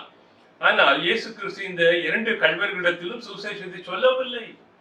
அவர்களாய் முன்வந்து அதை குறித்து அறிந்து கொள்ள விரும்பின பொழுது அவர்களிலே ஒருவன் ஆண்டவரை சபிக்கின்றான், மற்றவன் இவரை குறித்து அறிந்திருக்கக்கூடியவன் ரட்சிப்பு இவர் மூலமாகத்தான் என்பதை அறிந்து கொண்டு அவரிடத்திலே ரட்சிக்கப்பட வேண்டும் என்று சொல்லி ஆவலோடு கூட வரும் பொழுது அவனுக்கு சுவிசேஷத்தை ஆண்டவர் சொல்கின்றார். இந்த உலகத்திலே ஆயிரக்கணக்கான மக்கள், கோடானு கோடி மக்கள் சுவிசேஷத்தை அறிந்து கொள்ள ஆவலோடு கூட இருக்கின்றார்களே, அப்படிப்பட்ட மக்களுக்கு சுவிசேஷத்தை சொல்லுவது அவசியம் என்று சொல்லி குறிப்பிடுகின்றார். சார்ல்ஸ் ஸ்பர்ஜன் என்று சொல்லக்கூடிய சொல்லுகின்றார், have you no wish for others to be saved, then you are not saved yourself. Be sure of that என்று சொல்லி குறிப்பிடுகின்றார். பிறருடைய ஆத்தும ஆதாயம் செய்வதை குறித்ததான சிந்தனை இல்லாமல் வாழ்கிறாய் என்றால் நீ முதலாவதாக ரட்சிக்கப்படவில்லை. அதை நீ நிச்சயமாய் தெரிந்து கொள்ள என்று சொல்லி குறிப்பிடுகின்றார். ரட்சிக்கப்பட்ட ஒருவன், இயேசு கிறிஸ்துவை ஏற்றுக்கொண்ட ஒருவன் எப்பொழுதும் அழிந்து கொண்டிருக்கக்கூடிய ஆத்துமாக்களை குறித்ததான கரிசனையோடு கூட அவன் வாழ்வான் என்று சொல்லி அவர் சொல்வதை பார்க்கின்றோம். இன்னும் சென் கில்கோர் என்று சொல்லக்கூடிய சொல்லுகின்றார், true gospel preaching always changes the heart. It either awakens it or hardens it என்று சொல்லி குறிப்பிடுகின்றார். இங்கு இந்த சுவிசேஷத்தை நாம் சொல்லும் பொழுது அது ஒரு மனிதனுடைய இருதயத்தை மாற்றுகின்றது. அவனுடைய மதத்தை மாற்றுகிறது சொல்லவில்லை, அவனுடைய ரிலிஜனை மாற்றுகிறது சொல்லவில்லை. ஏதோ இந்து மதத்திலிருந்து கிறிஸ்தவ மதத்துக்கு வருவதுதான் இந்த சுவிசேஷம் என்று சொல்லப்படுவது அல்ல. ஆனால் இங்க என்ன சொல்கின்றார்? அவருடைய இருதயத்தை மாற்றுகின்றது. அந்த இருதயத்தை மாற்றும் பொழுது ஏதாவது ஒரு காரியம், இரண்டில் ஒன்று நடைபெறுமா? ஒன்று, அவனுடைய இருதயத்தை அது விழிப்புணர்வு ஆக்கி விடுகின்றது, ஆக்கி உண்மையான ஆண்டவரை அறிந்து கொள்வதற்கு அது துடிக்கின்றது. இரண்டாவது, அந்த ஆண்டவருடைய சத்தத்தை கேட்காமலேயே சில நேரத்திலே அவன் இருக்கும் பொழுது இங்கு அவருடைய இருதயம் கடினப்பட்டு போவதை குறித்து இங்கு சொல்கின்றார். எனும் டிடி நெயில்ஸ் என்று சொல்லக்கூடியவர் சொல்கின்றார், evangelism is just one beggar telling another where to find bread என்று சொல்லி குறிப்பிடுகின்றார். இதை குறித்து நீல்ஸ் சொல்லும் பொழுது அவர் சொல்கின்றார், எங்கு உணவு கிடைக்கிறது என்பதை ஒரு பிச்சைக்காரன் மற்றொரு பிச்சைக்காரனுக்கு சொல்லுவதுதான் என்று சொல்லி குறிப்பிடுகின்றார். அன்றாட தேவையோடு கூட மனிதன் அலையும் பொழுது தன்னுடைய உணவு தான் அவனுடைய மனிதனுடைய அத்தியாவசிய தேவைகளே ஒன்று. அந்த உணவு அந்த பஞ்ச காலத்திலே அவன் கிடைக்கும் பொழுது அந்த உணவை தானாய் மட்டும் அவன் சாப்பிட்டு மனதாருவதில்லையாம், அவன் மற்றொரு பிச்சைக்காரனுக்கு, இப்படிப்பட்டதான இந்த வறுமையிலே வாழக்கூடியவனுக்கு அவன் சென்று உடனடியாய் சொல்கின்றான், அங்கு போவாய் என்றால் அங்கு உனக்கு உணவு உண்டு என்று சொல்லி குறிப்பிடுகின்றான். இதுதான் சுவிசேஷம். இதனாலே நீங்களும் நானும் திருப்தி அடைந்து 4 சுவர்களுக்குள்ளாக வாழ்வோம் என்றால் இன்னும் நாம் பதுக்கல்காரர்களாய் வாழ்ந்து கொண்டிருக்கிறோம். சுவிசேஷத்தை அறிவிக்க நாம் ஆயத்தமாய் இல்லை என்பதை பார்க்கின்றோம். ஏன் இன்றைய கிறிஸ்தவர்கள் தனி மனித ஆத்தும ஆதாயத்தை செய்வதில்லை என்று சொல்லி 4 காரியங்களை சொல்ல விரும்புகின்றேன். They do not have a zeal for it என்று சொல்லி குறிப்பிடுகின்றார். இந்த ஆத்தும ஆதாயம் செய்வதிலே அவர்களுக்கு மனமே இல்லை, உற்சாகமே இல்லை. ஏதோ வருகிறோம், ஏதோ கோயிலுக்கு வரோம், ஏதோ காணிக்கையை போடுறோம், இங்க பாடல்களை பாடுகின்றோம், வசனத்தை யாரோ ஒருத்தர் சொல்றாரு, நாங்க பாதி கேட்கிறோம், பாதி கேட்காமலே போகின்றோம். இதுதான் இன்றைய கிறிஸ்தவத்தில் இருக்கக்கூடிய ஒரு பெரும்பாடான ஒரு குறை என்று சொல்லி பார்க்கின்றோம். ஆனால் இதற்கு காரணம் என்ன என்று சொல்லி பார்க்கும் பொழுது உற்சாகம் வருவதில்லை, அழிந்து கொண்டிருக்கக்கூடிய ஆத்மாக்களை குறித்ததான கரிசனை நமக்கு வருவதில்லை. இரண்டாவது சொல்கின்றார், they have no time for it, நேரம் இல்லை. பம்பாயிலே வாழக்கூடிய நமக்கு நேரம் இல்லை. அநேக நேரங்களிலே நாம் நம்முடைய நேரத்தை கிரமப்படுத்திக் கொள்கின்றோம். காலையில் எழுந்தவுடனே என்ன பண்ணணும், பல்லு வளர்க்கணும், காலை கடன்களை நாம் தீர்க்க வேண்டும், இன்னும் உடனே என்னுடைய கம்பெனிக்கு நான் செல்ல வேண்டும், ஒரு ஊழியக்காரனாக இருப்பேன் என்றால் அடுத்தது என்னுடைய நிகழ்ச்சி என்ன என்று சொல்லி அந்த நிகழ்வுகளை நடத்துவதில் தான் நான் முக்கியத்துவம் கொடுக்கின்றேன். இங்கு ஆண்டவருடைய பணி ஆத்தும ஆதாயம் என்பதை நான் உணராதவனாய் எத்தனை ஆத்மாவை இந்த நாளில் நான் சந்திக்க போகின்றேன், எத்தனை பேரோடு கூட சுசேஷத்தை ஆண்டவரே எனக்கு ஆத்துமாக்களை காண்பியும் என்று சொல்லி ஆண்டவருடைய பாதத்திலே காத்திருக்கக்கூடிய வேலைக்காய் நான் ஆயத்தப்படுவேன் என்றால் உண்மையான ஆத்தும ஆதாய வீரனாய் இருப்பேன். ஆனால் அப்படிப்பட்ட நேரம் இல்லை என்று சொல்லி சாக்கு போக்கு செல்லக்கூடிய கிறிஸ்தவர்களாய் நாம் வாழ்கின்றோம். மூன்றாவது சொல்கின்றார், they do not know what to say. என்னத்தை சொல்லணும்னு எங்களுக்கு என்ன தெரியும். இன்றைய அநேக கிறிஸ்தவர்கள், திருச்சபைக்கு வரக்கூடிய கிறிஸ்தவர்களுடைய அவல நிலைமை இது. நம்முடைய கிறிஸ்தவர்களுக்கு, நம்முடைய பிள்ளைகளுக்கு சண்டே ஸ்கூல் நடத்துகிறோம், 66 வேத புத்தகங்களை கற்றுத்தருகிறோம். இந்த அருமையான நம்முடைய பிள்ளைகள் 66 வேத புத்தகத்தை மனப்பாடமாய் சொல்லக்கூடியவர்களும் உண்டு. இன்னும் அதை குறித்து கரிசனை இல்லாத பிள்ளைகளும் அவர்களை வளர்ப்பிக்கிற பெற்றோரும் உண்டு. இதனாலே வேத புத்தகத்திலே பழைய ஏற்பாடிலே எத்தனை புத்தகம், புதிய ஏற்பாடிலே எத்தனை புத்தகம் என்று சொல்லி தெரியாத திருச்சபை அங்கத்தவர்கள் இன்றைய நாளிலும் உண்டு. இப்படிப்பட்டதானவர்கள் எப்படி சுவிசேஷம் சொல்லுவார்கள்? இயேசு கிறிஸ்துவை குறித்து எப்படிப்பட்ட அறிவு அவர்களுக்கு உண்டு? இதெல்லாம் தெரியாததினால், அறியாமையினால் இதனாலே அதுக்கு முன்வர அவர்கள் ஆயத்தப்படாமல் போவதை பார்க்கின்றோம். Ignorance of the word of God என்று சொல்லி பார்க்கின்றோம். இங்கு நான்காவதாக கடைசியாக they are simply afraid என்று சொல்லி பார்க்கின்றோம். இந்த நாளிலே பயம் அவர்களுக்கு, ஒன்று வேதவசனம் தெரியாத ஒரு பயம், இன்னும் இதை சொல்லுவோம் என்றால் ஏனையா நமக்கு வம்பு, எதுக்கு நம்ம வீணா வம்பை வரவேற்றுக் கொள்வோம், நாம இந்த உலகத்துல வாழ்வோம், உலகத்தோடு கூட ஒத்து வாழ்வோம், இந்த உலகத்துல பிசினஸ் பண்ணுவோம், பணம் நமக்கு வருது, அது போதும் என்று சொல்லி ஆண்டவருடைய சுவிசேஷத்தை சொல்லுவதனால் நம்முடைய வாழ்க்கையிலே பிரச்சனை வரும் என்று சொல்லி அநேக நேரத்திலே பயந்து இதை நாம் சொல்லாமல் போவதை பார்க்கின்றோம். இன்னும் 5 விதமான முறைகளிலே இந்த வேத வசனத்தை தனி மனித ஆதாயத்தை சொல்ல முடியும் என்று சொல்லி இந்த 5 காரியங்களை வேகமாய் சொல்ல விரும்புகின்றேன். ஒன்று, சோசியல் மீடியா என்று சொல்லி பார்க்கின்றோம். சமூக வலைதளத்திலே இந்த சுசேஷத்தை அறிவிப்பது மிகவும் சுலபமான ஒரு காரியம். அந்த ஃபேஸ்புக் அந்த ட்விட்டர் என்று சொல்லி அழைக்கப்படக்கூடிய இப்படிப்பட்ட இந்த காரியங்கள் மூலமாக சுசேஷத்தை சொல்ல முடியும். இது யாருக்கு என்று சொல்லி பார்க்கும் பொழுது, நேரடியாய் ஒரு மனிதனை சொல்வதற்கு தைரியமற்றவன், நேரடியாய் தன்னுடைய நண்பர்களிடத்திலே சுசேஷத்தை சொல்லுவதற்கு தைரியமற்றவன். நான் வாலிபர்களோடு கூட வாழ்ந்த பொழுது, என்னுடைய வாலிப பருவத்திலே அதிகமான கிறிஸ்தவ நண்பர்கள் எனக்கு தீமையை அதிகமாய் கற்றுத் தந்தவர்கள். நான் ஆண்டவரை ஏற்றுக்கொண்டு ஊழியத்துக்கு வந்த பின்பதாய் ஒவ்வொரு முறையும் நான் தமிழகத்துக்கு செல்லும் பொழுது இப்படிப்பட்டவர்களை நான் சந்திக்க நான் விரும்புவேன். அவர்களோடு கூட சுசேஷத்தை சொல்ல நான் விரும்புவேன். இந்த நாளிலும் கூட எனக்கு ஒரு நெருங்கின நண்பர் உண்டு, பெயரை சொல்ல விரும்பவில்லை. ஆனால் அந்த நண்பரை நான் சந்திக்கும் பொழுதெல்லாம் அவருடைய மனைவி ஒரு நல்ல ஊழியக்காரி, ஆனால் அவரோ ஆண்டவரை ஏற்றுக்கொள்ளாமல் வாழக்கூடிய ஒரு பாரம்பரிய ஒரு கிறிஸ்தவர். ஒரு சென்னையில் இருக்கக்கூடிய ஒரு பெரிய திருச்சபையிலே அங்கத்தவராய் இருக்கின்றார், கமிட்டி அங்கத்தவராய் இருக்கின்றார். ஆனால் அதை குறித்து தான் அவர் பெருமையாய் பேசுவார். இவ்வளவு பெரிய திருச்சபையினுடைய கமிட்டி அங்கத்தினர் என்று சொல்லி அதை குறித்து பேசுவார். ஆனால் அவரிடத்திலே அநேக தீய பழக்க வழக்கங்கள் உண்டு. நான் அவரிடத்திலே பேசுவேன், இதெல்லாம் நீ விட்டு விடு. இந்த நாளிலே அவருடைய மனைவி கேன்சர் நோயினால் மரித்து போனார்கள். ஆனால் அதற்கு பின்பதாய் அவரோடு கூட மறுபடியும் பேசி இருக்கின்றேன், நீ ஆண்டவரை ஏற்றுக்கொள்ள வேண்டும், இந்த பாவங்கள்லாம் விட வேண்டும் என்று சொல்லி. அநேக நேரத்திலே நம்முடைய நண்பர்கள் இவர்களிடத்திலே தைரியமாய் சொல்ல முடியாமல் அநேகர் புழுங்கி கொண்டிருக்கலாம்.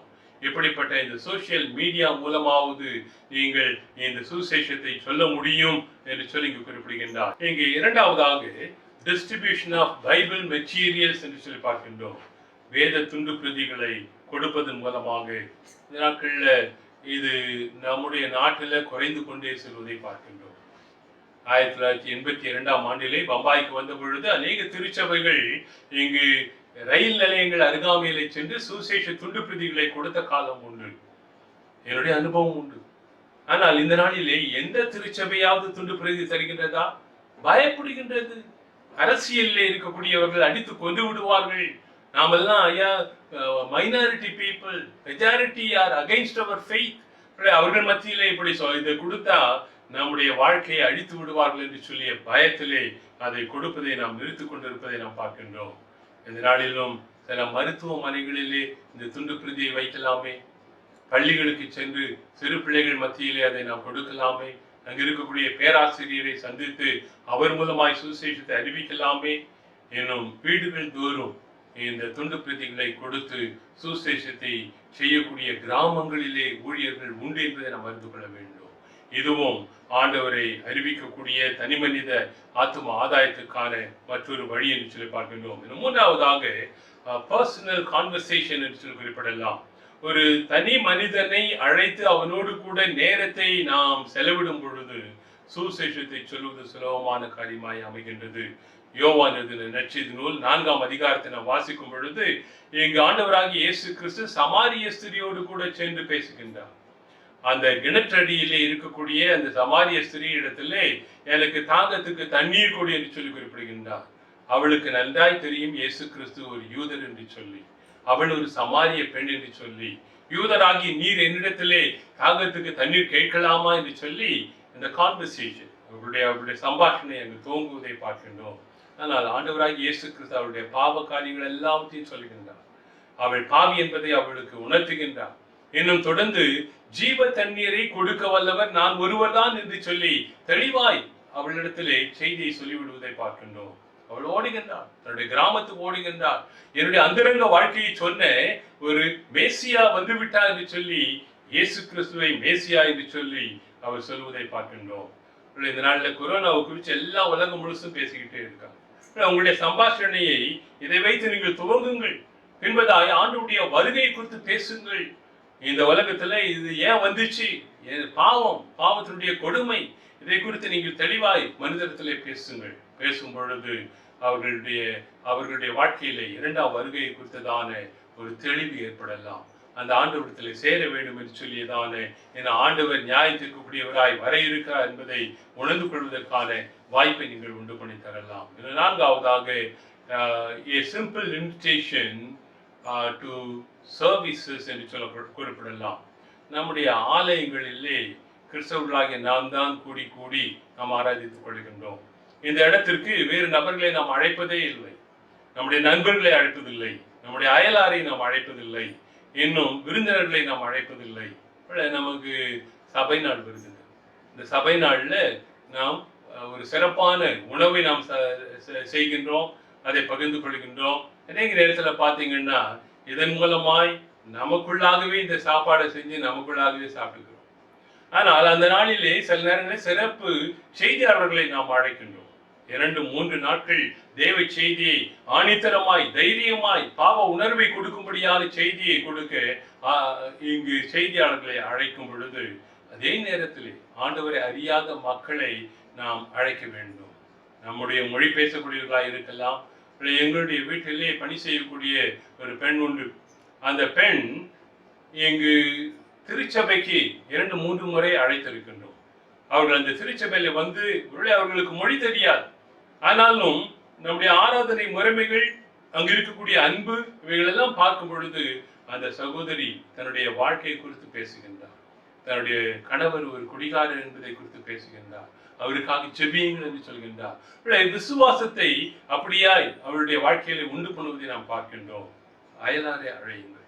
ஆண்டவருடைய சமூகத்தில் அவர்களை அழைத்து வரும் பொழுது அவர்கள் இயேசு கிறிஸ்துவை ஏற்றுக்கொள்வதற்கான சந்தர்ப்பத்தை உருவாக்கி தருகிறீர்கள். இன்னும் கடைசியாக spending time with those who are last என்று சொல்லி பார்க்கின்றோம். தொலைந்து போனவர்கள், பாவ வாழ்க்கையிலே கெட்டு போனவர்கள், இவர்களோடு கூட நீங்கள் நேரத்தை நீங்கள் செலவிட கற்றுக்கொள்ளுங்கள் என்று சொல்லி இங்கு குறிப்பிடுகின்றார். நமக்கு கடவுளை அறியாத நண்பர்கள் உண்டு, குடும்பங்கள் உண்டு, அயலார் உண்டு, பக்கத்து வீட்டுக்காரர் உண்டு. இவர்களோடு கூட அதிக நேரம் நாம் செலவழித்து அவர்கள் ஆத்மாவை குறித்ததான கரிசனையை அவர்களிடத்தில் நீங்கள் வெளிப்படுத்துங்கள். சில வீடுகளில் பிள்ளைகள் 29, 30, 31 வயசோடு கூட இருப்பார்கள். அவங்களுக்கு திருமணம் ஆகவில்லை என்று சொல்லக்கூடிய வேதனையில இருப்பார்கள். அவர்களோடு கூட அதை குறித்து நீங்கள் பேசுங்கள். அவர்களை குற்றப்படுத்தல்ல, அவர்களை குறைப்படுத்தல்ல, கரிசனை நீங்கள் வெளிப்படுத்துங்கள். வெளிப்படுத்தி கூடுமானால் அவர்களுக்கு ஒரு சரியானதான ஒரு துணையை நீங்கள் தேடி தந்து விடுவீர்கள் என்றால் நீங்கள் சொல்லக்கூடிய இயேசு கிறிஸ்துவை ஏற்றுக்கொள்ள அவர்கள் ஆயத்தமாக இருப்பார்கள். இப்படிப்பட்டதான சில சந்தர்ப்பங்களை நீங்கள் உருவாக்கி கொள்ளுங்கள் என்று சொல்லி குறிப்பிடுகின்றார். இதன் மூலமாகவும் சுசேஷம், இந்த தனி மனித ஆத்தும ஆதாயம் நடைபெறுகிறது. கடைசியாக பிலிப்பியர்கள் நிருபம் 4ஆம் அதிகாரம் 13ஆம் வசனத்தை நாம் வாசித்து முடிப்போம். Philippians chapter 4 verse 13. என்னை பலப்படுத்துகிற கிறிஸ்துவினாலே எல்லாவற்றையும் செய்ய எனக்கு பலன் உண்டு. பவுல் சொல்லக்கூடிய ஒரு வாக்கியம். அவர் என்ன சொல்கின்றார்? என்னை பலப்படுத்துகிற கிறிஸ்துவினாலே எல்லாவற்றையும் செய்ய எனக்கு பலன் உண்டு என்று சொல்லி. ஆனால் அவரை குறித்து சரித்திரத்திலே வாசிக்கும் பொழுது பலவீனமான ஒரு மனிதர். அவருக்கு ஒரு முள் கொடுக்கப்பட்டிருந்தது. அநேக முறை அந்த முள் நீங்கும்படியாய் ஜெபித்த பொழுதிலும் அந்த முள் நீங்கவில்லை. உன்னுடைய பலவீனத்திலே என்னுடைய பலன் உனக்கு, என்னுடைய கிருபை உனக்கு போதுமானதாக இருக்கட்டும் என்று சொல்லி ஆண்டவர் இந்த பரிசுத்த பவுலை வல்லமையாய் பயன்படுத்தினார் சொல்லி பார்க்கின்றோம். அவர் சொல்லுகின்றார், என்னை பலப்படுத்துகிற கிறிஸ்துவினாலே எல்லாவற்றையும் செய்ய எனக்கு பலன் உண்டு. If you feel that God is with you, if you feel the resurrected Lord is with you, you don't need to worry about anything in this world, and you have the assurance that He is with you all the time, so that boldly you will go into this world and you will preach the gospel. இந்த சுசேஷத்தை அப்படிப்பட்ட உயிர்த்தெழுந்த ஆண்டவரோடு கூட நீங்கள் அவருடைய வல்லமையோடு கூட அவருடைய பலத்தோடு கூட செய்வது உங்களுக்கு சாத்தியம் என்பதை நாம் கண்டுகொள்கிறோம். இப்படிப்பட்ட இந்த தனி மனித ஆத்தும ஆதாயத்தை செய்ய இருந்த வண்ணமாய் கண்களை மூடி பிரார்த்தனை செய்வோம். கிருபையுள்ள ஆண்டவரே, எங்களுடைய வாழ்க்கையின் ஆசீர்வாதங்களுக்கெல்லாம் காரணரே, எமட்டுமாய் எங்களை கரம் பிடித்து வழிநடத்துகிறவரே, எங்களுக்கு ரட்சிப்பை தந்தவரே, இந்த நாளிலே நீரே உயிர்த்தெழுந்த ஆண்டவர் என்பதை ஒவ்வொரு நாளும் நாங்கள் வாழ்வதற்கு எங்களுக்கு உதவி செய்கிறவரே, உமக்கு நன்றியும் துதிய ஸ்தோத்திரத்தையும் ஏறெடுக்கிறோம். அறிந்து கொண்டு இந்த சத்தியத்தை அறியாத மக்களுக்கு போதிக்கக்கூடியவர்களாய், வாழ்ந்து காண்பிக்கக்கூடியவர்களாய் நாங்கள் வாழ திருச்சபையாக நாங்கள் எழுந்து இந்த சத்தியத்தை செய்ய ஆண்டவர் எங்களுக்கு உதவி செய்ய நாங்கள் கேட்டுக்கிறோம். உங்களுடைய கரத்தில் எங்களை ஒப்புக் கொடுக்கிறோம். வீணாக வந்து வீணாக கடந்து சென்று விடாமல் ஆண்டவரே, நாங்கள் வந்ததிலே எங்களுக்கு ஒரு நிச்சயமான ஆசீர்வாதம் கிடைத்தது. இதை நாங்கள் பயிற்சி செய்வோம் என்று சொல்லக்கூடிய அர்ப்பணத்திலே நாங்கள் செல்ல ஆண்டவர் தாமே கிருபை செய்து வழி நடத்த வேண்டும் என்று இயேசு கிறிஸ்துவின் மூலமாக ஜெபிக்கிறோம் பிதாவே. ஆமென். ஆண்டவருடைய நாமத்தை மகிமைப்படுத்தும்படியாக கிறிஸ்துவ பாமாலை 214 நாம் பாடுவோம். இந்த வேளையிலே தேவநாம மகிமைக்கான காணிக்கையை நம்முடைய லெந்து கால உண்டியல்களிலே நீங்கள் போடலாம். இல்லை, நீங்கள் கிரமமாய் ஆலய அக்கவுண்ட்டுக்கு நீங்கள் அனுப்பி வருவீர்கள் என்றால் அதை நீங்கள் மாதத்திலே ஒரு முறையாவது நீங்கள் இப்படிப்பட்ட பை காணிக்கை என்று சொல்லி நீங்கள் நம்முடைய பொருளாளருக்கு நீங்கள் அதை குறிப்பிட்டு அனுப்பும்படியாய் உங்களை தாழ்மையோடு கூட வேண்டிக் கொள்கின்றோம்.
ஜெபம் செய்வோம். கிருபையுள்ள ஆண்டவரே, இந்த அருமையான மனமகிழ்ச்சி நாளிலே உம்முடைய சீஷர்கள் உம்முடைய அப்போஸ்தலர்களாய் அவர்களை மாற்றி இந்த உலகத்துக்குள்ளாக நல்ல செய்தியை இயேசு கிறிஸ்து வந்து மரித்து உயிர்த்தெழுந்து மறுபடியும் வர இருக்கிறார் என்று சொல்லக்கூடிய செய்தியை சொல்லும்படியாய் அவர்களுக்கு நீர் எல்லா பலத்தையும் தந்தீரே. இந்த நாளிலே உம்முடைய அப்போஸ்தலர்களாய் நாங்கள் திகழ கிருபை தாரும். இந்த நூற்றாண்டிலே எப்படியாவது ஒரு சிலரை ஆதாயப்படுத்துவோம், அப்படிப்பட்ட ஆத்மாக்களோடு கூட இறையாட்சியிலே பங்கு கொள்ளுவோம் என்று சொல்லக்கூடிய நம்பிக்கை எங்களுக்கு நீ தந்து ஒவ்வொரு நாளையும் நாங்கள் நேரம் கிடைத்தாலும் கிடைக்காவிட்டாலும் சந்தர்ப்பத்தை பயன்படுத்திக் கொண்டு ஆத்மா ஆதாயம் செய்ய எங்களுக்கு நீர் பலனளிக்க நாங்கள் கெஞ்சி நிற்கின்றோம். தொடர்ந்து எங்களை வழிநடத்தும். உம்முடைய ஆவியினால் நீர் நிரப்பும். பரிசுத்த ஆவியானவர் எங்களிடத்திலே வரும் பொழுது என்று சொல்லும் பொழுது பலனடைந்து நாங்கள் உலகம் முழுவதும் சென்று சுவிசேஷத்தை அறிவிப்போம் என்று சொன்னீரே. அப்படிப்பட்ட அந்த சாட்சியின் வாழ்க்கையை எங்களுக்கு நீ தந்து காத்துக்கொள்ள நாங்கள் கெஞ்சுகின்றோம். ஆண்டவர், இந்த நாளிலே எங்களோடு கூட பேசியதற்காய் நன்றி. இந்த நாளிலே கேட்ட செய்தி கேட்ட பிரகாரமாய் நாங்கள் வாழ எங்களுக்கு பலன் தாரும். ஆண்டவர் தந்த ஆசீர்வாதத்திலிருந்து ஒரு சிறு பகுதி அன்பின் காணிக்கையாக நாங்கள் சாட்டி படைக்கின்றோம். இந்த காணிக்கைகளையும் படைத்த கரங்களையும் உள்ளங்களையும் கூட ஆண்டவர் அங்கீகாரம் செய்து ஆசீர்வாத தீர்வுகள் உடைய திருப்பணிக்கு என்று சொல்லி செலவழிக்கப்பட ஒப்புக் கொடுக்கிறோம். ஏற்று வழி நடத்தும். கனம் துதி மகிமை எல்லாவற்றையும் உமக்கே செலுத்தி இயேசு கிறிஸ்துவின் மூலமாக எங்களுடைய ஜெபத்தை ஏறெடுக்கிறோம் பிதாவே.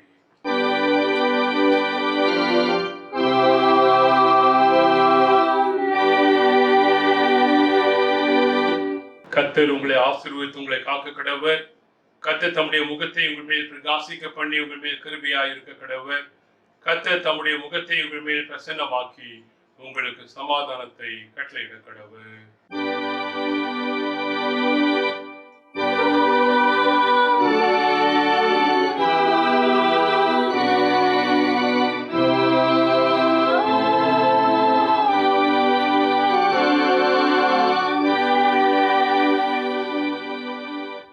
என் ஆத்மாவே கர்த்தரை ஸ்தோத்திரி, என் உள்ளமே அவருடைய பரிசுத்த நாமத்தை ஸ்தோத்திரி. என் ஆத்மாவே கர்த்தரை ஸ்தோத்திரி, அவர் செய்த சகல உபகாரங்களை மறவாதே. ஆமென். இயேசு என்னை முற்றிலும் மீட்டார், சிலுவையில் மாண்டார், விடுதலை ஈந்தார்.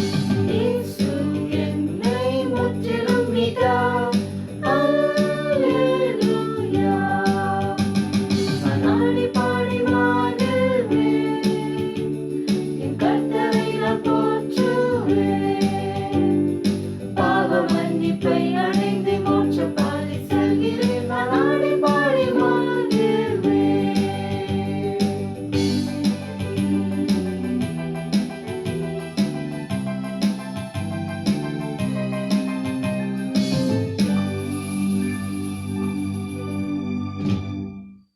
கர்த்தர் உங்களோடு இருப்பாராக. அவர் தமது ஆவியோடும் இருப்பாராக. சமாதானத்தோடு போக்கிடவோம். கர்த்தருடைய நாமத்தினாலே